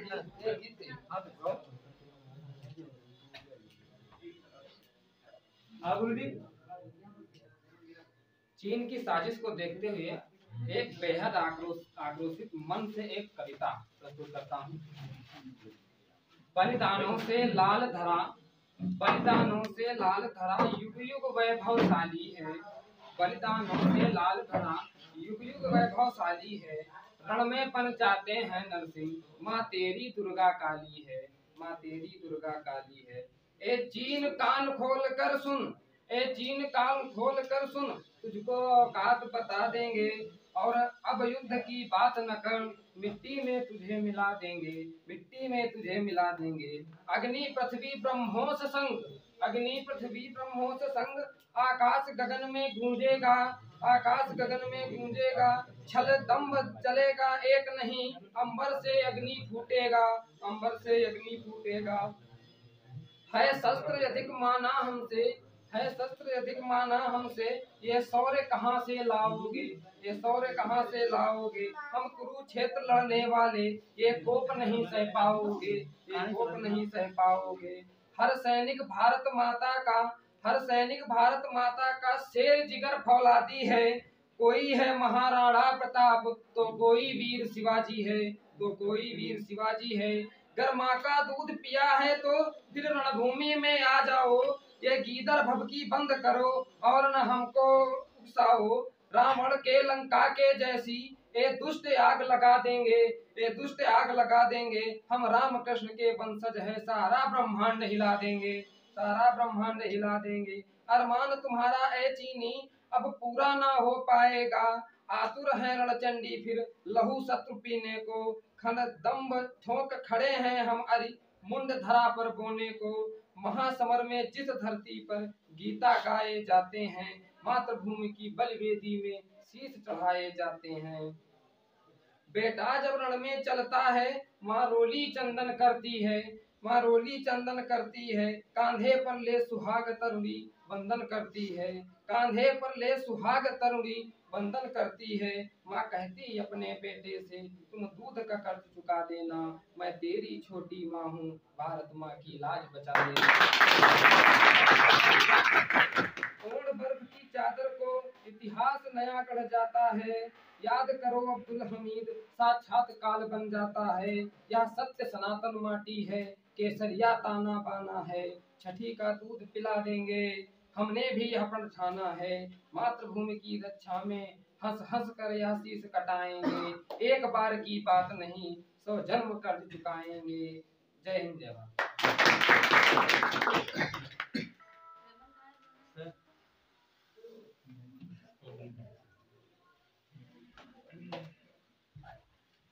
सर बताइए आप।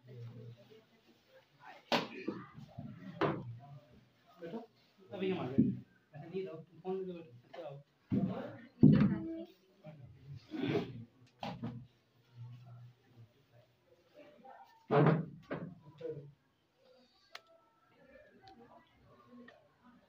तिहत्तरवें गणतंत्र दिवस की आप सभी को बहुत बहुत हार्दिक शुभकामनाएं। जैसा कि आप सभी लोग जानते हैं कि हमारा देश 15 अगस्त 1947 को स्वतंत्र हो गया था, लेकिन फिर भी हमारी जो नियम कानून थे जो हमारे वो किस भारतीय संविधान 1935 के अनुसार जो चल रहे थे, ठीक है। वो भी स्वतंत्र तो हो गया, लेकिन हम अपने कर्तव्यों को, अपने अधिकारों को कैसे उसको जारी रखें, कैसे हम पाएं, कैसे हम अपने आप को अग्रसरित करें, इसके लिए आवश्यकता महसूस हुई कि हमारे लिए एक नियम कानून हो जो कि हमारे कर्तव्य हैं, हमारे जो अधिकार हैं, उन सब चीज़ों को हम जो है उसको फॉलो कर सकें, अपने हम अधिकारों को सुरक्षित रख सकें, हमारे क्या कर्तव्य हैं उसको हम जान सकें। उसके लिए एक नियम कानून हो। उसके लिए जो हमारा 26 जनवरी 1950 को हमारा जो संविधान बनकर तैयार हुआ था 2 वर्ष 11 महीना 18 दिन में, ठीक है, तो वो जो लागू हुआ, जिससे हम अपने अधिकारों के प्रति जागरूक हुए। आज हम जो बोल पा रहे हैं, आपको हमारे संविधान में 19 में वर्णन मिलता है कि कोई भी व्यक्ति, किसी भी व्यक्ति को बोलने का अधिकार है ना, पत्रकारिता करने का अधिकार है, हर चीज जो, इसीलिए ये जो नियम दिए गए, हमारे क्या कर्तव्य है, ठीक, जैसे हमारे 11 मूल कर्तव्य हैं, है ना, तो ये जो हमारे कर्तव्य क्या है, हमारे कि अपने देश के प्रति कर्तव्य क्या है हमें, ठीक है, ये सब चीजें हमको हमारे इस संविधान के माध्यम से मिला। और कहा जाए कि 26 जनवरी का ही दिन क्यों लिया गया कि गणतंत्र हो भारत, ठीक है, 26 जनवरी का ही दिन क्यों लिया, क्योंकि जो है पूर्ण स्वराज की घोषणा 1928 में की गई थी, ठीक है, और 1930 में 26 जनवरी के ही दिन, ठीक है, तो ये पूर्ण स्वराज घोषित किया गया था। इसीलिए जो है 26 जनवरी का ही दिन जो है हमारे यहाँ पर लाया गया कि 26 जनवरी को हमारा देश जो है गणतंत्र घोषित हुआ। गणतंत्र का मतलब होता है कि लोगों का शासन, है ना, जो काम लोगों के अनुसार हो, ठीक है, जो समाज के लिए कल्याणकारी हो, ठीक है, तो गणतंत्र मतलब होता है कि लोगों का शासन। लोगों का शासन कब होगा, जब वो खुद अपने लिए कार्य करेंगे, सबके लिए एक नियम, एक समान विचारधारा लाई गई, सबके लिए एक नियम है, ठीक है, जो हमारे लिए लागू होते हैं वही आपके लिए लागू होते हैं, है ना। तो इसीलिए जो लोक कल्याण की भावना से ये हमारा जो संविधान है बनकर तैयार हुआ, और हम लोग इसी के प्रति जो है हमेशा प्राण न्यौछावर कर रहे हैं। इन सब जो हमारा देश स्वतंत्र हुआ उन सब चीज़ों में जो हमारा नेता है सुभाष चंद्र बोस, महात्मा गांधी, भीमराव अम्बेडकर, जो कोई बहुत बड़ा योगदान रहा संविधान की मात्रा में, ठीक है, इन्होंने संविधान का पिता कहा जाता है, ठीक है, क्योंकि इन्होंने जो नियम कानून दिए, आज हम जो सब लोग एक साथ बैठे हुए हैं, एक दूसरे के विचारों को सुन पा रहे हैं, अगर ये ना होता तो हम लोग ऐसा न कर पाते, ठीक है। अगर हमारे चंद्रशेखर आजाद, भगत सिंह, स्वतंत्र सुखदेव, राजगुरु, ठीक है, सरदार वल्लभ भाई पटेल, ऐसे लोग जो है काम न किए होते तो आज हम लोग जो है अपने यहाँ पर बैठ करके न रहे होते, किसी की गुलामी कर रहे होते, ठीक है।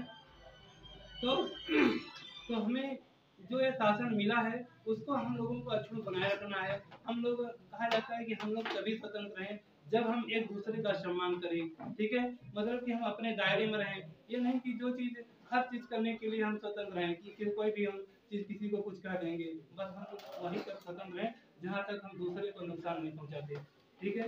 हमारे लिए स्वतंत्रता माने नहीं रखती, स्वतंत्रता माने तभी रखती है जब हम ऐसा कोई कार्य करें जिससे किसी की आत्मा आहत न होती हो, ठीक है। तो हमारा कहने का मतलब ये है कि हमें जो ये आज़ादी मिली हुई है, ये स्वतंत्रता हमें गणतंत्र रूपी जो हमें संविधान मिला हुआ है उसका हम जो है उसका पालन करें। जैसे हमें जो है अनुच्छेद 40 ग्राम पंचायतों का गठन, ठीक है, तो जो हमारे संविधान में मिलता है, क्यों मिलता है, क्योंकि इनकी जो है समाज के कल्याण के लिए बना गया है ना। जैसे समाज के कल्याण के लिए उसमें जैसे हमें मनरेगा है, स्वच्छ भारत मिशन है ना। तो जैसे स्वच्छ भारत मिशन ये किसकी है, नरेंद्र मोदी ने तो लागू किया 2 अक्टूबर 2014 को, लेकिन ये किसकी विचारधारा किसकी है, महात्मा गांधी की, ठीक है। वो चाहते थे कि अगर समाज को स्वच्छ, हरा भरा, स्वच्छ रहेगा तब हमारे देश का समाज ज्यादा विकसित होगा। और जिसे प्रधानमंत्री आवास योजना क्यों दी गई, क्योंकि हमारे संविधान में निहित है, है ना, क्योंकि इनकी जो है राज्य के नीति निर्धारित है उसमें है कि प्रत्येक राज्य सरकार जनता के कार्य के लिए वो चीज बनाएगी, है ना, मतलब कि नियम कानून बनाएगी। तो ये सब चीजें जो है, और जैसे एक समान सिविल नागरिक संहिता जो है 1944 के अंदर मिलती है, जो कि गोवा में लागू है, तो हर जगह लागू होनी चाहिए, लेकिन अन्य जगह लागू न होने का कारण यह है कि अभी जो है सामाजिक असमानताएं हैं, ठीक है, लोग जो है आर्थिक रूप से कमजोर हैं, ठीक है। तो जैसे प्रधानमंत्री आवास योजना जो दी जाती है 2015 में नरेंद्र मोदी द्वारा जो शुरू की गई है प्रधानमंत्री आवास योजना, तो ये इसका मकसद ये है कि लोगों को सामाजिक आर्थिक रूप से एक विचारधारा के रूप में लाना है ना। तो हमें ये सब तथ्यों से हमको समझ में आता है कि हमें जो गणतंत्र, जो हमें हमारा संविधान मिला है, वह हमारे लिए हमारे क्या कर्तव्य हैं, हमारे क्या अधिकार हैं, हमारे कोई अधिकारों का हनन नहीं कर सकता है ना।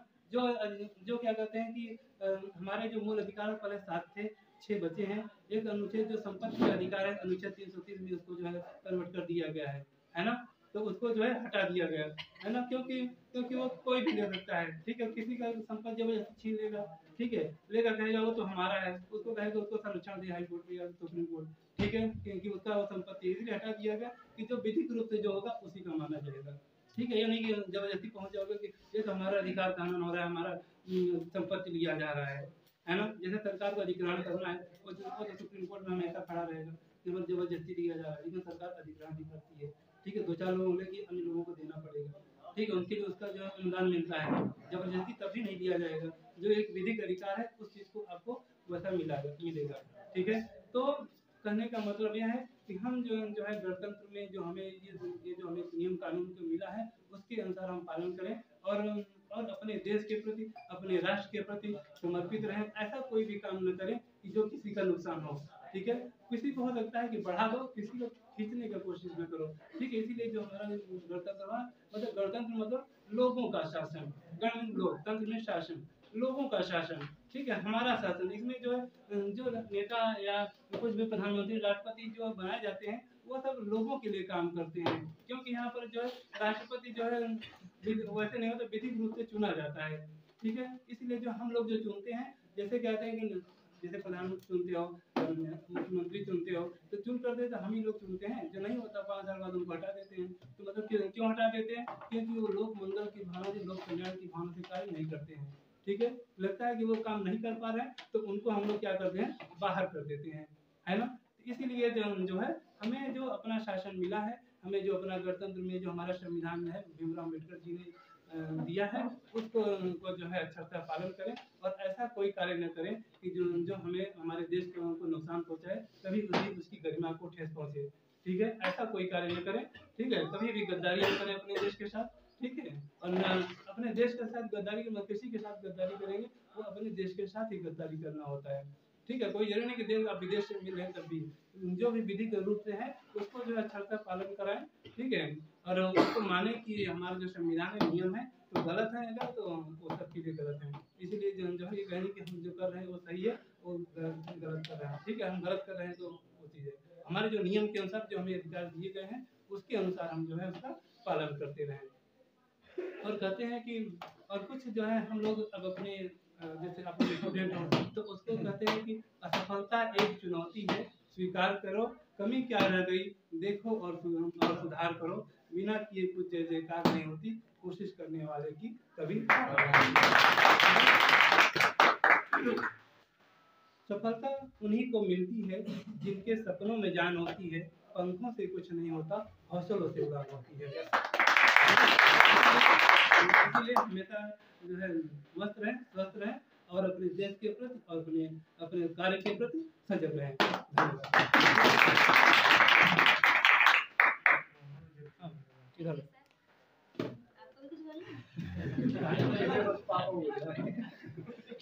हम सबके बीच यहाँ पर गौरव सर हैं जो यहाँ पर फिजिकल ट्रेनिंग देते हैं, तो वो आएंगे यहाँ पर सर कुछ फल की।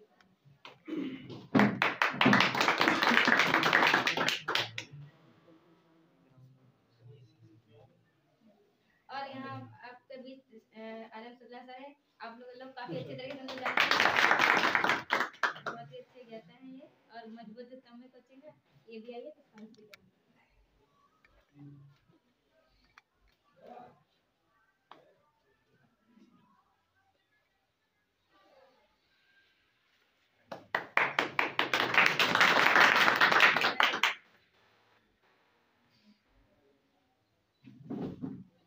और प्रिंस सर आप आइए कुछ बताइए।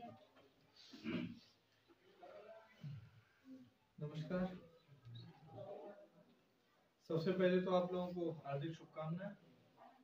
ठीक, बात यार सभी को पता है स्वतंत्रता कैसे मिली, काफी लोगों ने यहाँ पे बताया भी, समझाया, सब कुछ किया है। ठीक है, तो अब मुझे उसमें समय बर्बाद नहीं करना। ठीक है, मैंने यहाँ पे इतनी देर से बैठा हुआ था, मैं हटा नहीं, जब कुछ कॉल वगैरह आया इम्पोर्टेंट तब हटा। मैं चीजों को ऑब्जर्व करना चाहता हूँ, मतलब जो भी चल रहा होता है मैं उसे ऑब्जर्व करता हूँ कि चल क्या रहा है और होना क्या चाहिए। ठीक है, तो यहाँ पे मैंने काफी लोगों में कुछ चीजों की कमी देखी। ठीक है, सबसे पहले तो ये अच्छी बात कि आप लोगों में उत्साह है इस पर्व के लिए। पहली बात, ये पर्व नहीं, एक बहुत बड़ी ना, एक तरीके से बोलो तुम्हें एक सौगात मिली है, और सौगात बहुत बलिदानों के बाद मिली है। ऐसे ही नहीं मिली कि मुंह खोला और मिल गई, हमें आजादी चाहिए, हमें आजादी मिल गई। काफी लोगों ने जाने भी गंवाई। वो सब बातें बात की है कि हिस्ट्री पढ़ो, वो सब किसने क्या किया, वो सब ठीक है। पहली चीज, कॉन्फिडेंस नहीं। तुम लोग सरकारी नौकरी की तैयारी कर रहे हो, तुम पे बोलना नहीं आ रहा। देखो, शिक्षक का ये नहीं है कि चाहे तुम्हें सिखा दे, जो सब्जेक्ट तक रहे। शिक्षक का मेन मकसद ये होता है तुम्हारी कमियों को दूर करे। ठीक है, और तुम्हारी कमी सबसे बड़ी ये है कि तुम बोल नहीं पा रहे हो। ठीक है, और सरकारी नौकरी पर मतलब ये नहीं है कि तुम सिर्फ छोटे कांस्टेबल के पद पे जा रहे हो या आईएएस पीसीएस के पद पे जा रहे हो। बोलना हर जगह पे चले पड़ेगा साहब। ठीक है, अगर तुम कांस्टेबल के पद पे जा रहे हो और तुम्हें बोलना नहीं आ रहा, चलता फिरता आदमी तुम्हें बचा के चला जाएगा। मेरे शब्द चुभ रहे होंगे, लेकिन ये सच्चाई है। ठीक है, सबसे पहले अपने अंदर बोलने की कला लाओ, और ये कला जरूरत नहीं है कि किसी से सीखो, कि मोटिवेशन लो। ठीक है, जिस किसी भी धर्म को फॉलो करते हो, मुझे मेरे धर्म की पता है, मैं तो गीता हिंदू धर्म को फॉलो करता हूँ। बाकी अगर कोई धर्म को फॉलो करते हो तो वो अपने धर्म के बारे में ज्यादा जानता होगा। यहाँ अधिकतर मेरे से बड़े बड़े लोग बैठे हुए हैं, शायद आप लोगों ने गीता पढ़ी हो। ठीक है, गीता में जो बहुत अच्छी अच्छी बातें श्री कृष्ण ने कही है, मुझे उसमें से सबसे अच्छी दो लगती हैं। जो उन्होंने 18वें श्लोक में बोला है, 18वें अध्याय में बोला है कि अपने धर्म पर विश्वास रखो, अपने प्रभु पर विश्वास रखो। शब्दों को ध्यान रखना, मैं क्या बोल रहा हूँ। अपने धर्म पर विश्वास रखो, अपने प्रभु पर विश्वास रखो। वहीं 15वें अध्याय में उन्होंने क्या बोला है, पुरुषों में मैं अर्जुन हूँ। 18वां अध्याय में जब उन्होंने अर्जुन अपना साहस खो रहे थे अभिमन्यु के मरने के बाद, शहीद होने के बाद, एक तरीके से जब अर्जुन अपना साहस खो रहे थे, महाभारत से पीछे हट रहे थे, तब उन्होंने बोला था कि अपने धर्म, अपने प्रभु, अपने कर्म पर विश्वास रखो। ठीक है, वहीं उन्होंने 15वें अध्याय में क्या बोला था, पुरुषों में मैं अर्जुन हूँ, महिलाओं में मैं कीर्ति, ऋतु में ऋतुराज। कुछ समझ में आया इससे? एक तरफ वो बोल रहे हैं कि प्रभु में ही विश्वास रखो, और दूसरी साइड वो ये भी बोल रहे हैं कि मैं तुम्हारे अंदर हूँ। तो इनडायरेक्टली उनका सिर्फ एक ही डायरेक्शन था कि खुद पर विश्वास रखो। आ रही बात समझ में? अगर तुम खुद पर विश्वास रखते हो, और अभी आयुष आया था शुरुआत में, तो उसने एक बात बोला था कि लोगों की बातों पे गौर नहीं करना है, कोई कुछ भी बोले। तो माफ करना भाई, मैं तुम्हारी इस बात को थोड़ा कटाक्ष करना चाहूंगा। हम सब, जितना मेरी नॉलेज है, मीडियम वर्ग से है। हम लोगों के पास कोई बहुत बड़ा सोर्स नहीं है पीछे। कन्नौज वाले, इत्र वाले की तरह 250 करोड़ भी नहीं है, ना अंबानी की तरह अंटालिया मीनार है। ठीक है, मध्यम वर्ग से है, वही 2 मंजिल के घर में रहते हैं, दाल रोटी का काम चलता है। ठीक है, बिना इग्निशन के रॉकेट भी नहीं उड़ता, ये बात तुम्हें भी पता है। ठीक है, रॉकेट को उड़ने के लिए भी इग्निशन चाहिए होती है। ऐसे कि हमारी टेक्नोलॉजी नहीं है, जब रॉकेट को खड़ा कर सकते हैं तो हवा में उछाल भी सकते हैं, लेकिन वो ऊपर नहीं जाएगा, ग्रेविटी के चक्कर में नीचे आ जाएगा। ठीक है, इग्निशन लाइफ में सिर्फ रॉकेट में नहीं, इग्निशन फिजिक्स की बहुत सुंदर और अच्छी चीज है, जिंदगी संवारने वाली चीज है। और हमारे जीवन में, मनुष्य के जीवन में इग्निशन पता है कहाँ थे? कुछ लोग कहते हैं यार हमारे पापा कुछ नहीं करते, हमारे पापा ने हमें मीडियम वर्ग में। भाई धन्य हो जो मीडियम वर्ग में पैदा हुए हो, इग्निशन तुम्हें मुफ्त में मिला है भाई, समझ लो, इग्निशन मुफ्त में मिला है। जितने लोग तुम्हें बोलेंगे ना, उन्हें दिमाग में रहो, उन्हें उन चीजों को दिमाग में रखो कि साला उसने मेरे को ऐसा बात बोल कैसे दिया। अब इसको हम अपने भाषा में जवाब देंगे। भाषा मतलब कामयाबी से, ये नहीं कि उठा के डंडा चले जाओ, अभी बताते हैं। ठीक है, अपनी कामयाबी से जवाब देना है उन्हें। और इग्निशन यार इतनी गजब का चीज है ना, जो तुम अभी सबसे पहले जो कमल भाई आए थे 3 बजे उठते हैं, कभी मेरे बाद नहीं, बाद में पूछना कमल भाई से क्यों उठते हैं, कुछ ना कुछ बात लगी होगी मन में, कुछ ना कुछ मन में आया होगा कि माँ बाप के लिए चलो कुछ करना है। हर किसी आदमी को आलस पसंद है, इवन मुझे भी पसंद है, मौका मिले तो भाई मैं भी सोता हूँ। कोई भी मनुष्य ऐसा नहीं है जिसे आराम आलस नहीं पसंद हो, सभी को पसंद आता है, लेकिन कुछ करना होता है। वो किस वजह से? इग्निशन, आग, अंदर की आग जिसे बोलते हैं, वो कब बनती है? जब कोई तुम्हें कुछ बोलता है, बिना बोले तो तुम्हें कुछ मतलब। अभी तुम्हें एक पिछला अभी केस याद दिलाऊं, जो शाहरुख खान का बेटा पकड़ा गया था ड्रग्स के चक्कर में, ठीक है, वही क्यों पकड़ा गया था? अभी भी जो ड्रग्स और ऐसी चीजें जो होती है ना, वो ऐसे अमीर लोगों के बच्चों में ही क्यों आती है?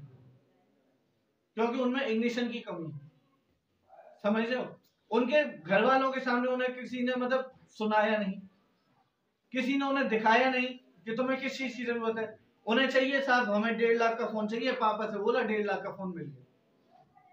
उन्हें मनुष्य के जीवन का ना एक बहुत बड़ा फेज होता है स्ट्रगल, ये बहुत बड़ी सौगात होती है। स्ट्रगल जो होता है ना, लोहा जो होता है, लोहा जो रॉ फॉर्म में मिलता है ना, एक बहुत मतलब पत्थर टाइप में होता है, ठीक है, समझ लो, लेकिन उसे तपाया जाता है और तपाने के बाद उसे रूप दिया जाता है जिससे तुम कुछ भी बनाओ।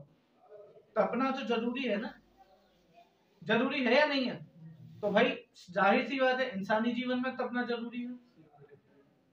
समझ में आ रही है बात को? तो तपो। सबसे पहली बात है इग्निशन, चीजों को भूलो मत, और खासकर ये चीज है कि कौन क्या बोल रहा है, ये चीजों को कभी मत भूलना, आगे नहीं बढ़ पाओगे। यही बढ़ाती है, यही आगे बढ़ाने का हौसला देती है, और यही आलस को खत्म करने के लिए कारण देती है। बार बार बोलता हूँ, क्लास में भी बोलता हूँ मैं इस बात को, युद्ध विराम बोलता हूँ, युद्ध प्रारंभ क्यों बोलता हूँ? पागल हूँ? नहीं, तुम लोग एक योद्धा हो। पहले जमाने में बाढ़ से लड़ा जाता था, अभी दिमाग से लड़ा जाता है, ठीक है? तुम लोग योद्धा हो जो अपने फील्ड में युद्ध लड़ रहे हो, समझ में आ रही है? और अपने कर्मों को, ये मान लो तुमने कितने अच्छे कर्म करे होंगे, जैसा अभी BL सर ने बताया कि सर ने यहाँ कोचिंग डाली, यहाँ इतने अच्छे अच्छे कुछ चांसेस था, सोच सकते हो कि मैं दिल्ली से यहाँ पे आता पढ़ाने के लिए, कुछ था नहीं। इलाहाबाद से भैया यहाँ पे GS पढ़ाने आते, कुछ मतलब खुद सोच के देखो, कुछ हो सकता था, ये कुछ सिम्टम्स बने हैं ये। तो इस चीज को पहचानो, करो, ठीक है? चलो, धन्यवाद।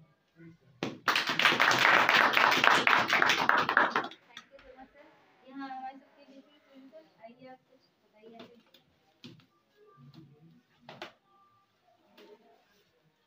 आप सभी को 73वें गणतंत्र दिवस की हार्दिक शुभकामनाएं। आप लोग विकसित हैं, पढ़े लिखे हैं, बहुत देर से बताया भी जा रहा है, तो आप इसके बारे में बताने की कोई आवश्यकता नहीं है। देखिए, आप लोग कंपटीशन के छात्र हैं, कोई नॉर्मली छात्र है नहीं, तो आपको लड़ाई लड़ने के लिए माहौल बनाना पड़ता है। कोई भी काम करना है उसके लिए माहौल बहुत जरूरी है। अगर पढ़ाई करनी है, माहौल नहीं तो कुछ नहीं कर पाओगे। बहुत से लड़के हैं सभी के बीच में रहकर पढ़ लेते हैं।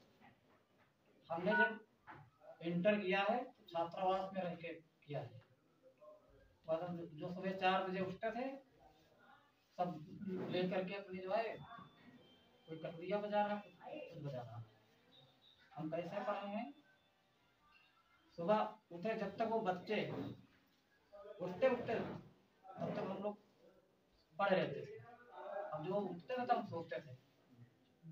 ऐसे मतलब इतना मतलब मीडियम वर्ग से थे, तो इतना मतलब कमरे लेने के तो जो है पैसा नहीं थे, पढ़ाई करते हैं, कमरा लेते हैं। तो कहने का मतलब ये होता है माहौल बहुत जरूरी बनाना पड़ता है। उसके बाद फिर हमने एक छोटी सी कोचिंग डाली सीतापुर। फिर उस कोचिंग से हमने अपना आगे चलकर BSc भी किया, और उसके साथ साथ अपना दैनिक खर्च भी निकलने लगा। तो सबसे पहले हम आप लोगों को ये बताना चाहेंगे कि पढ़ाई के लिए माहौल बनाइए। यहाँ आए हैं उसके लिए अपना पूरा ध्यान केंद्रित रखिए। और कहते कि ये हम आपसे बड़े हैं, इन्हीं का ज्ञान लेंगे, ऐसा नहीं होता। ज्ञान सभी से ले सकते हैं, आपसे छोटा है उससे भी ज्ञान ले सकते हैं और बड़ा है उससे भी ज्ञान ले सकते हैं। ज्ञान लेने में कोई दिक्कत नहीं होती। ये इतना है आपको क्या चाहिए। भाई कोई जैसे बोल रहा है, सभी की बातें बड़ी ध्यान से सुननी चाहिए। जो अच्छा हो ले लीजिए और जो खराब हो उसे निकाल दीजिए। छोटे से भी ज्ञान लेना जरूरी है। तो पढ़ाई के लिए माहौल के साथ रहिए और बोलने के लिए तो काफी कुछ है। हम भी जो है इतना बिजी रहते हैं, पहले बहुत बोलते थे, मैम सब लोग जानती हैं। अब ये पंचायत की नौकरी हम लोग करते हैं पंचायत विभाग में, तो पंचायत विभाग में इतना बर्डन हो जाता है। पहले जितना पढ़ाते थे अब उतना हो सकता थोड़ा थोड़ा धीरे कम करता है। जैसे भी कुछ चीजें होती हैं बढ़ती हैं, ज्ञान देने से बढ़ता है, ज्ञान खर्च करने से बढ़ता है ना। तो उसी प्रकार ज्ञान दे नहीं पाओगे किसी को तो बढ़ेगा थोड़ी। तो हमारी आपसे सबसे यही भैया गुजारिश है कि अपना जिस मकसद के लिए आए हो उस मकसद के लिए अपना कार्यक्रम जारी रखिए और किसी दिन न किसी दिन कामयाबी मिलेगी। अगर हौसला बनाया है, एक मन में चीज ठान लिया है, मिलेगा जरूर। क्योंकि बगैर लक्ष्य के कोई पढ़ाई नहीं होती। अगर आपका कोई लक्ष्य नहीं है तो आप कुछ नहीं कर पाओगे। किस लिए पढ़ोगे? कोई किसी के लिए और किसी न किसी की बात भी लगती है। मान लीजिए पढ़ाई के लिए प्रतिस्पर्धा भी जरूरी है। प्रतिस्पर्धा मतलब जानते हो, जैसे मान लीजिए ये पढ़ने में तेज है, अब आप कहोगे हम इनसे तेज होंगे, जब वो कहेंगे हम आपसे तेज होंगे, तभी तो आगे बढ़ पाओगे। यदि प्रतिस्पर्धा नहीं रहेगी तो आप लोग नहीं पढ़ पाएंगे। तो कहने मतलब है इतना मतलब पढ़िए, अपना ध्यान रखिए। सभी की चीजें जिससे ज्ञान लेना है, छोटे से भी ज्ञान ले सकते हो, बड़े से भी ज्ञान ले। और माहौल इसके लिए बहुत जरूरी है। कोई जरूरी नहीं आप गांव में नहीं पढ़ सकते, आप शहर में ही पढ़ सकते, हर जगह पढ़ सकते हो। पढ़ाई के लिए माहौल क्या मतलब, हम लोग जब पढ़ते हैं, हम लोग गांव में भी पढ़े हैं, गांव में कोई हमको जानता नहीं था, गांव में रहते हैं, 2 ही टाइम बाहर निकलता था।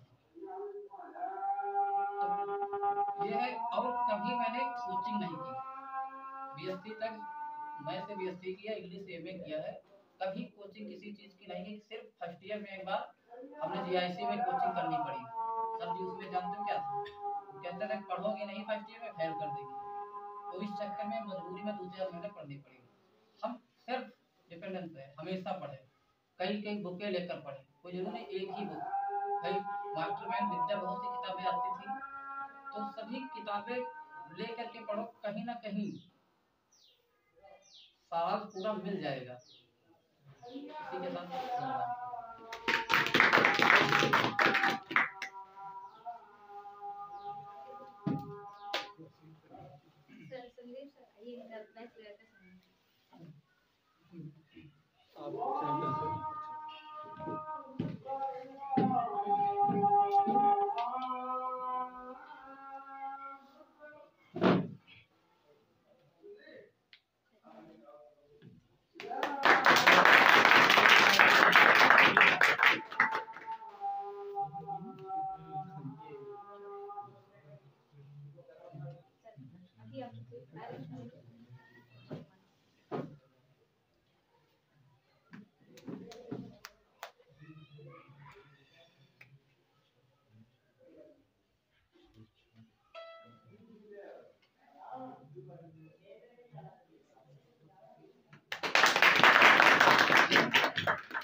जैन साथियों, मेरा नाम गौरव त्रिवेदी है। शायद कुछ लोग हमको जानते नहीं थे।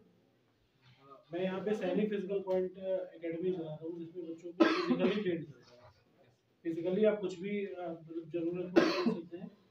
बाकी मैंने कुछ चीज़ें लिखी थी, सोचा था कभी भी मौका मिलेगा तो आप लोगों को मोटिवेट करने के लिए। तो उनमें से कुछ चीज़ें हैं।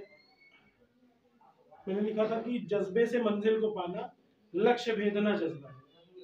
सनी हुई मिट्टी में काया, फसल उगाना जज्बा है। देश के वीरों की कुर्बानी, इस जज्बे को याद रखो। हिंदुस्तान की रक्षा खातिर मर मिट जाना जज्बा है।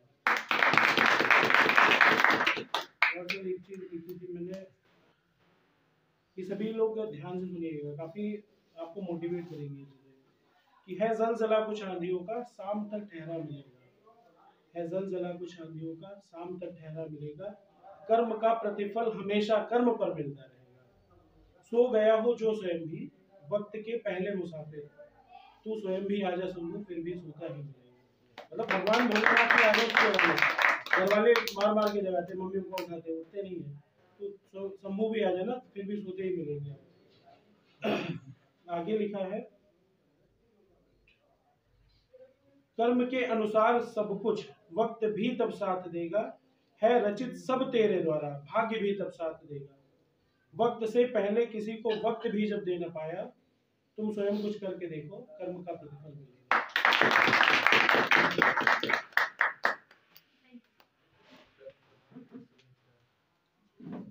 अभी कार्यक्रम चलता रहेगा और अभी बहुत सारे लोग हैं बोलने के लिए। आप आइए, स्टूडेंट सर आपके सामने बहुत अच्छी अच्छी बातें बताते हैं, ध्यान से सुनिएगा।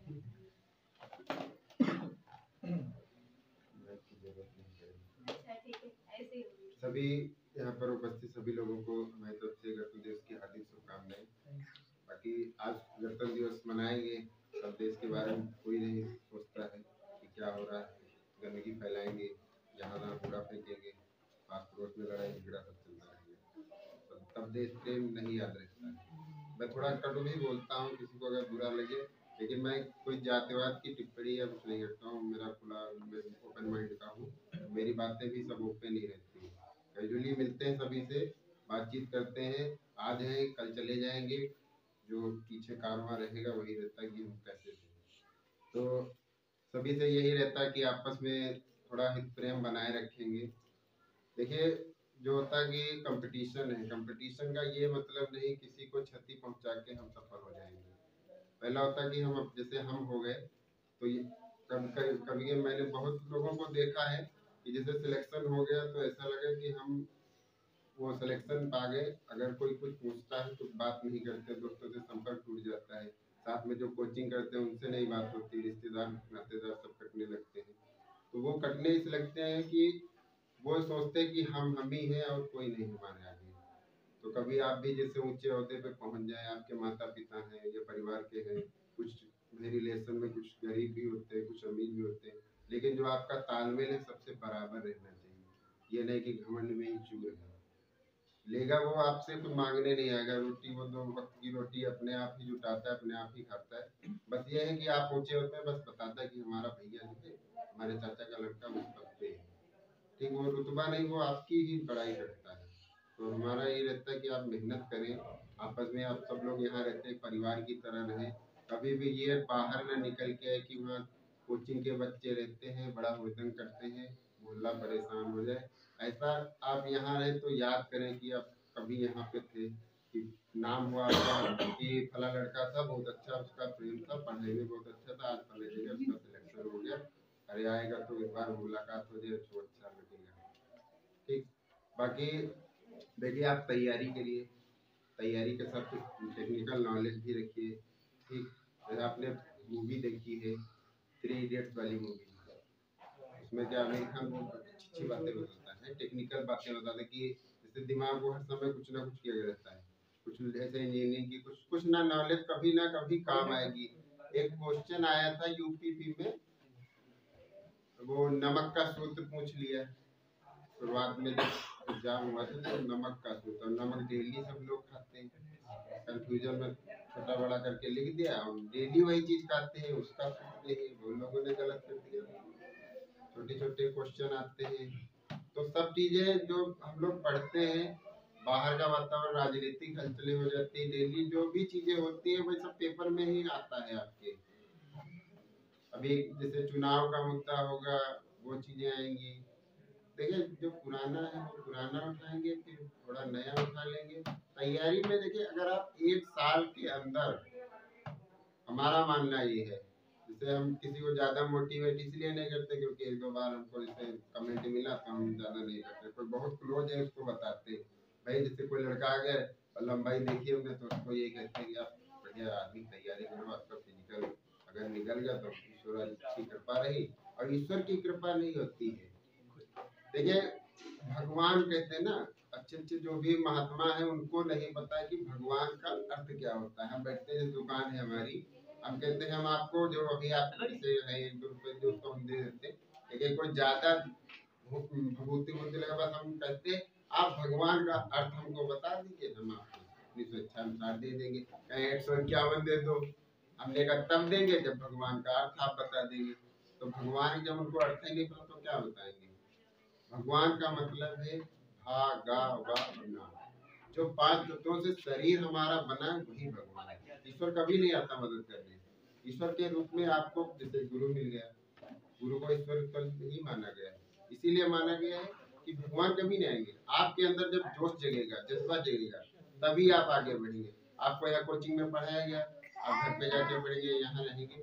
जब आप खुद अपने अंदर जज्बा जगाएंगे तभी आपको।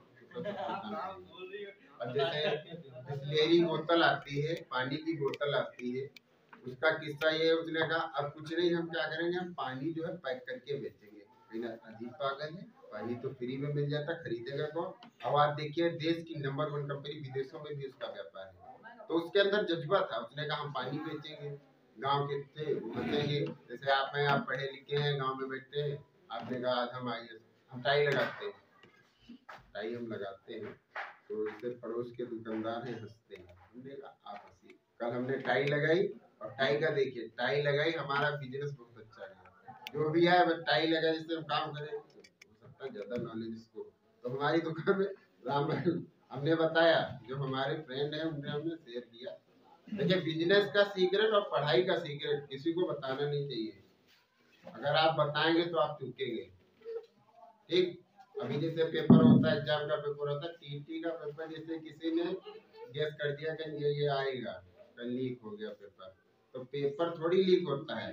कुछ होता है किसी को अंदाजा उतना, जैसा नए गड्ढा खोदते खोदते या रोड नापते नापते, जैसे रोड जो बनाते हैं उनको आइडिया रहता है कि यहाँ पे पाइपलाइन है, यहाँ पे ये है वो है, तो उसी तरह एग्जाम देते थे, इतना वो पक जाते कि उनका मुँह से बता दिया, लिख के बता दिया, वही बैठ गया कि पेपर लीक हो गया। और जो भी होता है ऑनलाइन एग्जाम होता है सबसे अच्छा होता है। तो जैसे आप अपने आप को, जैसे सुबह उठे, यहाँ रहते हैं कोचिंग में, सुबह का रूटीन होता है, क्या करना है, प्लानिंग होती है, डे प्लानिंग बनाई जाती है। जैसे अभी जो भैया कहाँ गए हमारे, जो हाँ आप ही तो बैठे आर्मी में है, वहाँ शेड्यूल होता है कि क्या करना है। शाम को मीटिंग में बता दिया जाता है कि सुबह ये चीज होगी, बार बार नहीं बताया जाता कि ये करना है। शाम को बता दिया कि ग्राउंड में पहुंचना है। और जैसे सर कोचिंग चलाते हैं, एक दिन हमारा मन हुआ टहलने गए, थोड़ा काम की वजह से जैसे नहीं सुबह उठा, वैसे टहलने निकले, तो कहीं की क्या करें, एक दिन आते हैं, जैसे 2-3 दिन आए, दौड़ भाग के पैर लग चलने लगे, फिर आते ही नहीं, अक्सर फोन नहीं करते, तो क्या फिर 2-3 दिन जैसे दौड़े, तो हो तो जाएगा, भगवान चाहेंगे तो हो जाएगा। हमने कहा भगवान कभी नहीं चाहेंगे। अपने छोटे वाले भाई को हम तैयारी कराते थे आर्मी की, बरहवीं तक दौड़ होती थी, सुबह साइकिल से हम चलते थे, उसको दौड़ाते थे। चार्ज उस समय मोबाइल, छोटा सा मोबाइल हमारे पास होता था, तो मोबाइल अपने उसमें आगे होती थी नोकिया वाला मोबाइल, आगे टार्च लगा के, मतलब एक गाड़ी वाड़ी ना आ जाए, तो अंधेरा भी होता था। 4 बजे बरहवीं लेके जाते थे, फिर वापस दौड़ाते हुए लाते थे। ईश्वर की कुछ कृपा रही, उनका मतलब दौड़ तो निकल गई। थोड़ा फिजिकल में जब मेडिकल टेस्ट हुआ तो उसमें थोड़ा कुछ प्रॉब्लम थी, इस वजह से नहीं हुआ। अभी इस समय वो डीएलएम की तैयारी हो कर रहा है, डीएलएम का कोर्स हो सकता है, मेडिकल लाइन में है, कई लोग जानते भी हैं। तो हमारा बस यही है कि आप लक्ष्य बनाए रखिए। नहीं आपका जैसा सरकारी होता, प्राइवेट भी कहीं जाएंगे तो वहाँ भी काम होता है। अगर आप काम सेल्स में, हमने 1-2 साल काम किया है, सेल्स में टारगेट होता है, उसी तरह आप पढ़ाई में टारगेट बना लीजिए, इतने महीने में ये कवर करना, इतने महीने में ये कवर करना। धीरे धीरे आप कहीं सिलेक्शन पा जाएंगे, सारी मेहनत आपकी रंग ला जाएगी, बस घर परिवार भी खुश रहेगा, आप भी खुश रहेंगे। ठीक है, बस इसी के साथ अपनी वाणी को विराम देते हैं और आशा करते हैं सभी लोग सफल हों।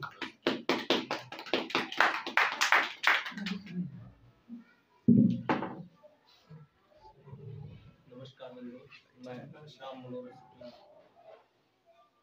सभी ने अपने विचार व्यक्त किए, मगर एक छोटा किसी विद्वान का लिखा हुआ श्लोक है, उसी के माध्यम से कहूँगा।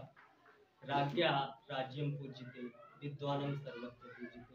ना कि आप शिक्षा ग्रहण करके जॉब के लिए मत लड़िए, विद्वान बनिए, पूजा आपकी होगी। और राजा बनने का प्रयास करेंगे तो आप अपने राज्य में ही पूजे जाएंगे। बस इसी के साथ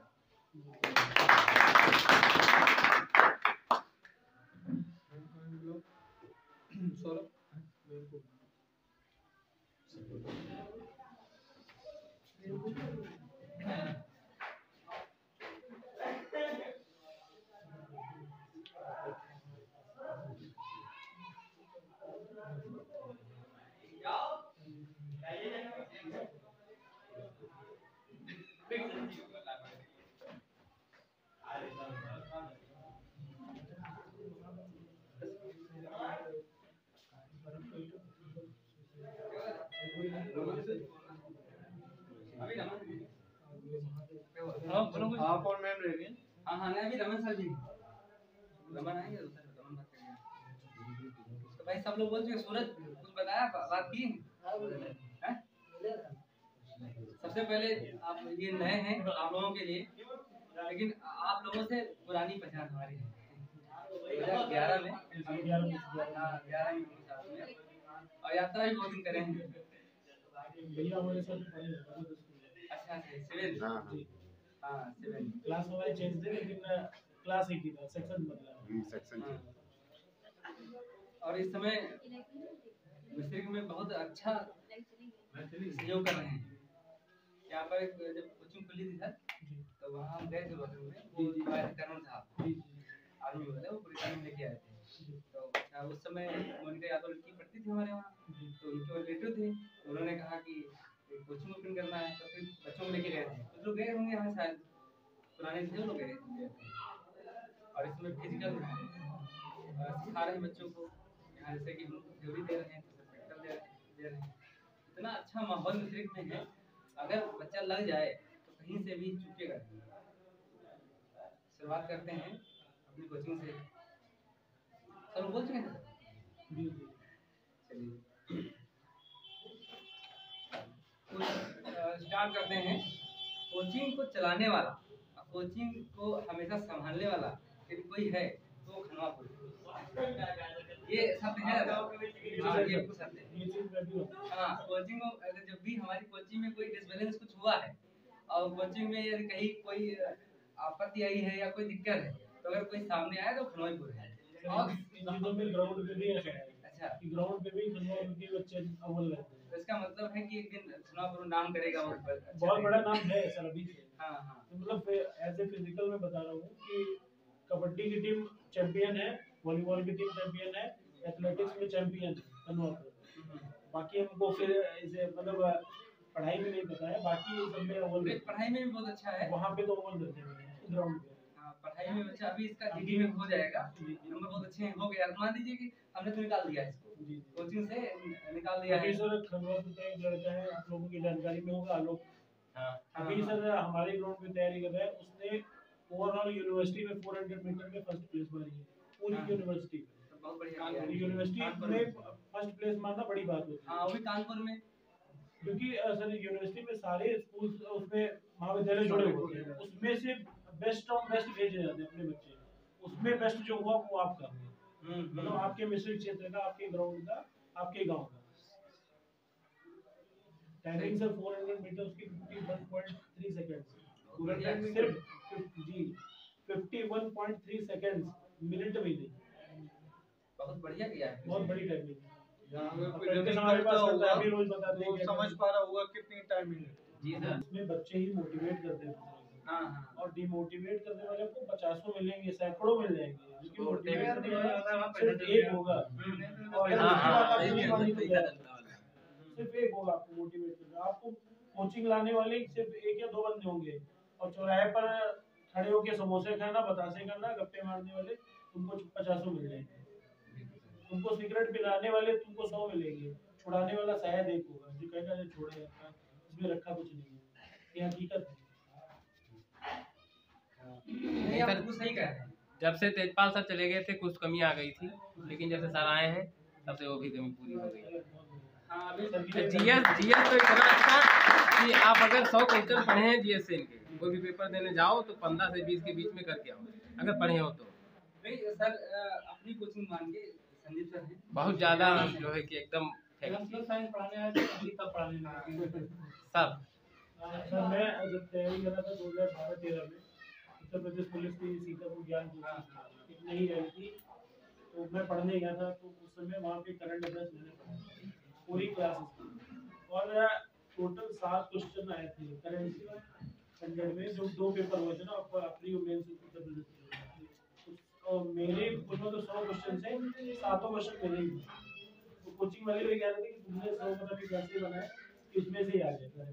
हाँ नहीं मेहनत करेंगे तो वही एक अंदाजा लग जाता है कहाँ से इसका पेपर बन रहा है, बनता कहाँ से, कि हम लोग हैं तो अंदाजा लगाते हैं कि कहाँ से उठाया जा रहा है, तो उसको पकड़ते हैं, इसीलिए रिजल्ट हमारी कोचिंग का अच्छा है। सर ये भी रहा है मिस्ट्रिक में अभी अपनी कोचिंग लगातार फाइट नहीं किया है, सबसे ज्यादा सक्सेस इस बार के एसआई में 4 हैं हम लोगों के। एसआई के आते हैं 3-4 लड़के आते हैं रनिंग के लिए। हाँ नहीं ये सब जाते हैं, लेकिन बहुत सुबह जाते हैं।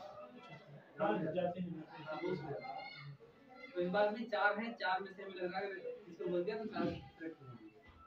कि आर्मी की वैकेंसी 12 तक होनी है, अगर ओमिक्रॉन का प्रभाव ना होगा आपकी अप्रैल में भर्ती हो जाएगी। अभी सर एक लड़का आया था हमारे पास, सोनू नाम का है, उसका रिटर्न हमेशा क्वालिफाई रहता है, फिजिकल कभी नहीं पास हुआ, पुलिस का भी नहीं पास हुआ, SSC-GD का भी नहीं पास हुआ। 20 दिन के अंदर मैंने उसको 5 किलोमीटर कंप्लीट करा दी विद टाइमिंग, 20 दिन में सिर्फ 20 दिन में 5 किलोमीटर दौड़ रहा है, इस समय पूरी कंप्लीट टाइमिंग है।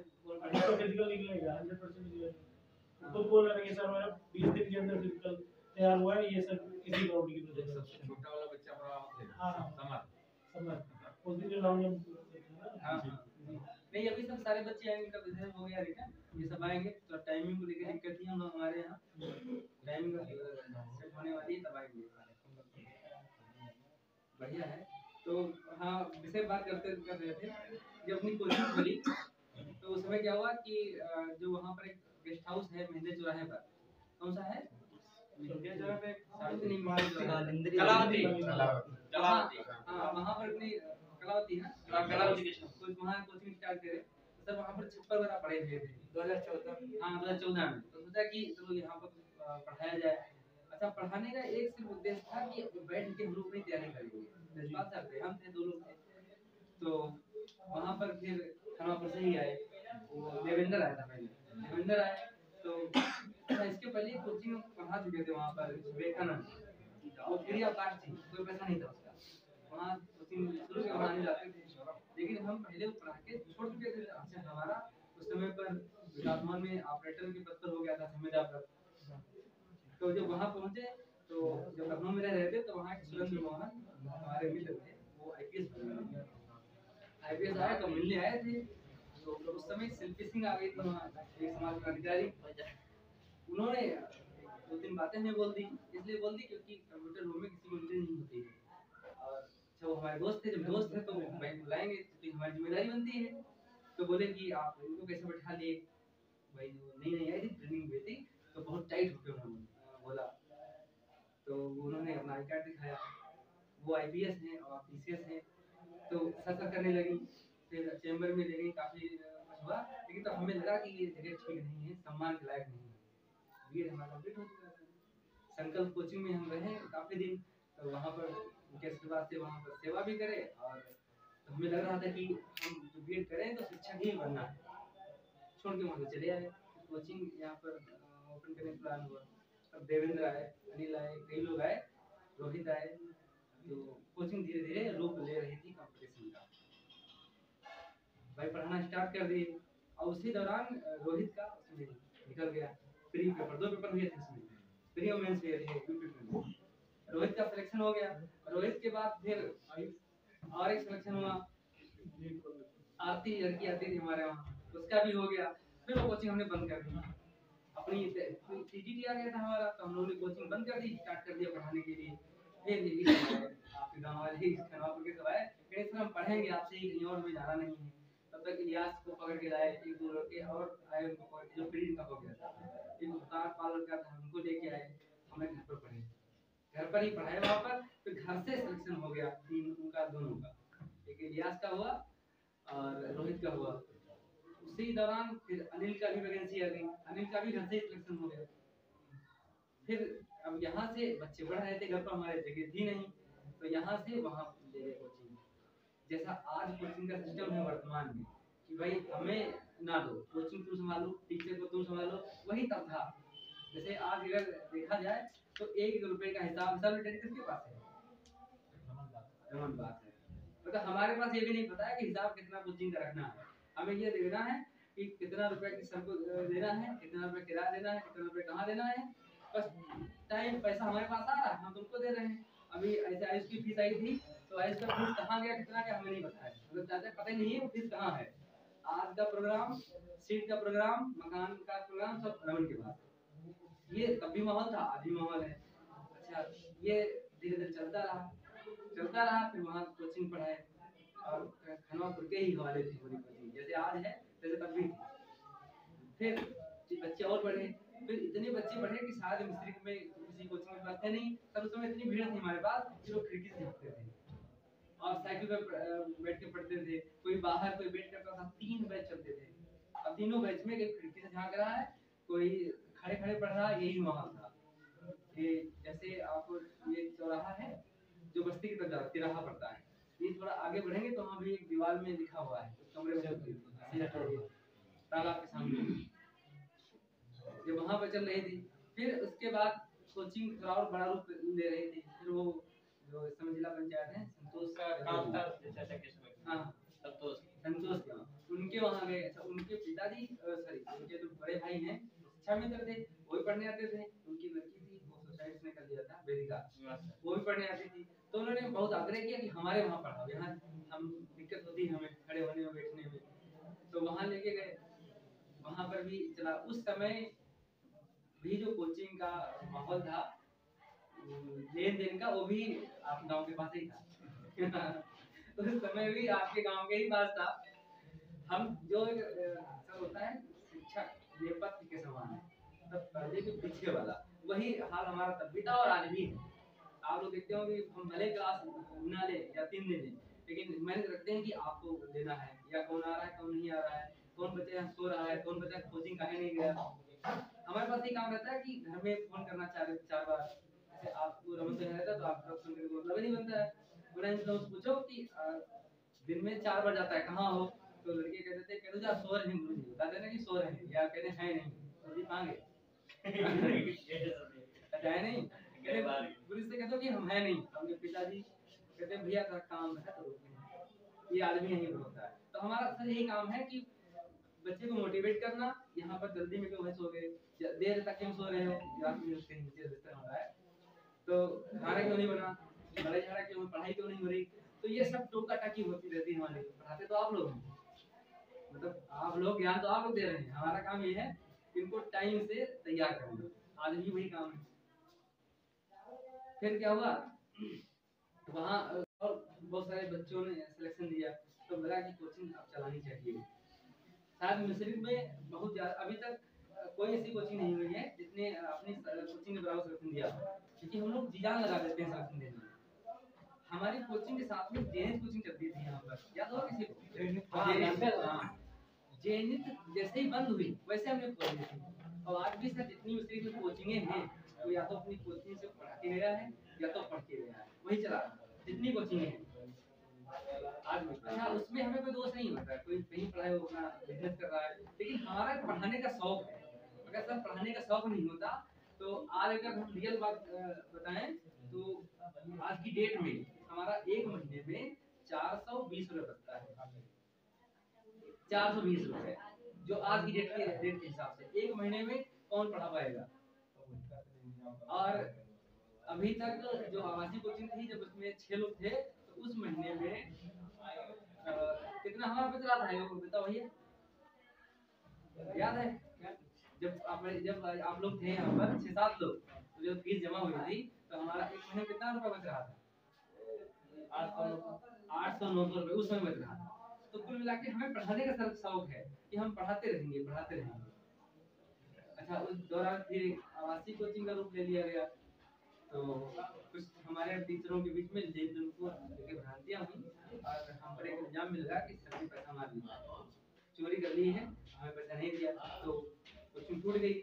वह टीचर चले गए, जब आप आए तो उसके पहले चले गए। तो फिर हिसाब हुआ, भाई उन्होंने इल्जाम लगाया हमारे पर कि चोरी पैसा मार लिया है। फिर हिसाब हुआ, तो हिसाब हुआ उस दौरान कितना आज बढ़ रहा था? सर जी 1100 रुपए से हाँ, 1100 रुपए चोरी हमारे पर गई थी। 1100 रुपया। अच्छा, वो हिसाब ये था कि जब कोचिंग पूरी क्लोज हो जाएगी तो जितना होगा टीचरों को दे देंगे। अच्छा, जैसे आप हमारे पार्टनर हैं तो बीच में देने का कोई मतलब नहीं होता है, ठीक? बीच में देने का मतलब नहीं बनता है। तो मतलब ये बनता है कि पहले बच्चा पहले है, उसका भविष्य पहले है, बाद में हमारा आपका हिसाब है। तो ये तो कैसी जिम्मेदारी है, क्योंकि अपने के भरोसे हम आए हैं। बीच में 1100 नहीं 850 रुपए था। हाँ, 850 था। तो 850 में उधर लग रहा होगा कि बहुत ज्यादा हमने 10-20 हजार रुपए मार दिए। जब हिसाब हुआ लेके भेजा गया तो 850 रुपए उस पे निकल रहा था।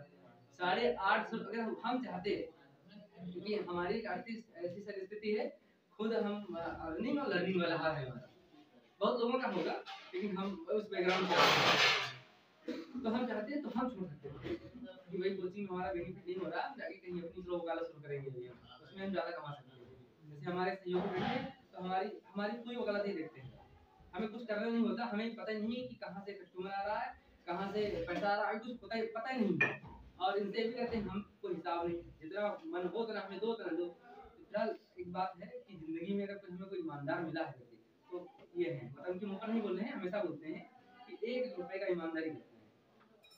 तो 800 उसमें 800 रुपए का हम पर 800 रुपए हम पर आ रहे थे और इल्जाम लगाया गया 20,000 रुपए लगाया, लाखों रुपए में सब रुपए चाहते तो कोचिंग बंद कर देते, लेकिन तब तक सरकार से सहयोग मिला। सर मुखर्जी ने पढ़ाए हैं दिल्ली में, गगन प्रताप सिंह यूट्यूब पर देखते होंगे, उनके शिष्य रहे हैं। हाँ, गगन प्रताप सर के गुरु जी हैं, उनके शिष्य रहे हैं। हाथरस में खुद की कोचिंग भी मिली थी, इनकी सिस्टर यहाँ है, बैंक ऑफ इंडिया में साथ में रह रहे हैं गार्जियन के रूप में, इसलिए सहयोग रहा और एक दिन कोचिंग आ गई। वही तो हमने अभी बोला कि सर इलाहाबाद से जीएस वाले सर का सहयोग यहाँ बन गया, हमारा यहाँ बन गया, और सबसे बड़ी मेन बात, एक ऐसे इंसान का सहयोग तुम्हें मिल गया जो अपना प्रॉफिट लॉस बिना देखे सिर्फ तुम्हें सर्व कर रहा है, तुम्हारे फ्यूचर के लिए सोच रहा है, और तुम्हारे पास ये भी नहीं। अच्छा, करने के लिए बहाने ये है कि चलो सर रिटन तो आपने करा दिया, फिजिकल के लिए टीचर इतने अच्छे तुम्हारे पास है, फिर किस चीज की दिक्कत हो रही है तुमको? सर को बुलाने का यही हमारा मकसद था। देखिए, सर से मुलाकात है, लेकिन सहयोग नहीं बन पाया क्योंकि सर का प्रोग्राम वहाँ चलता है, हमारा वहाँ चलता था। इस बार लंबा रखा गया इसलिए हम बुलाया। उससे यही था कि आप लोग जैसे यहाँ पर उठने में यही करते हैं, और वहाँ पर जाते हैं तो बिना गाइडेंस के दौड़ा जाए या फिजिकल किया जाए तो बढ़िया हो नहीं पाता है। रिटर्न निकलवा दिया, आप जरूरत है फिजिकल की, 2-3 महीने में समय लगा सर, करवा देंगे। और सर की फीस बहुत कम है, इतनी फीस तो अगर सुन के आप चौंक जाएंगे सर, तो 300 रुपए है, 200 रुपए महीना, 200 रुपए महीने फीस है, और गरीब बच्चों के लिए एक भी नहीं है। लो बताओ, जो नहीं दे पा रहा उसको वो भी नहीं। विश्वास नहीं मानोगे, मैं खुद दिल्ली में रहा हूँ, और जिसको अभी भी ना हो रहा हो, पता करना, संत निरंकारी ग्राउंड है, वहाँ पे मार्कोस इंटरनेशनल फिजिकल एकेडमी, ठीक है। 5000 रुपीज पर मंथ ले लेते हैं, चाहे तुम्हारा एग्जाम पीसीएस की दौड़ का हो, किसी भी बड़े एसआई की दौड़ का हो, या कांस्टेबल की दौड़ का हो, 5000 रुपए महीना लेने हैं, चाहे तुम गरीब हो, कहीं से भी लाके उन्हें दो। मेन मुद्दा उनका ये। अभी सर एक लड़की अपने ग्राउंड की है, अनामिका पाल, शायद कोई जानते होंगे, नया चौराहे पे उसको मकान है, अभी सर स्टेट खेल रही है, 1 रुपये फीस नहीं, स्टेट प्लेयर हो गई। आपके मिस्र की पहली एथलीट है वो लड़की, जो स्टेट प्लेयर चैंपियन में खेल गया रनिंग में, 200 रुपए बिना फीस के स्टेट प्लेयर है। 200 रुपए मतलब जानते हो क्या होता है? 200 रुपए मतलब है कि अगर एक चाय रोज पियो, अभी 200 रुपए कम बैठ जाएंगे, कम बैठ। हाँ, एक चाय 10 रुपए की चाय आती है, रोज पियोगे 300 रुपए। हाँ, 200 रुपए ये मतलब है। और अपनी कोचिंग की बात करें तो 500 रुपए फीस है। 500 रुपए में कितने टीचर हम प्रोवाइड करवा रहे हैं? भाई हम अपनी कोचिंग की बुराई नहीं करेंगे, लेकिन 500 रुपए तो देखो हमारी भी हाथरस यूपी वाली उधर वाली कोचिंग पे नहीं है। बेकार क्यों कहने वाली बात, वहां भी पहले 900 था, फिर कोरोना आ गया तो उस चक्कर में 800 कर दिया, अब फिलहाल दोबारा 900 कर दिया वहां पे भी।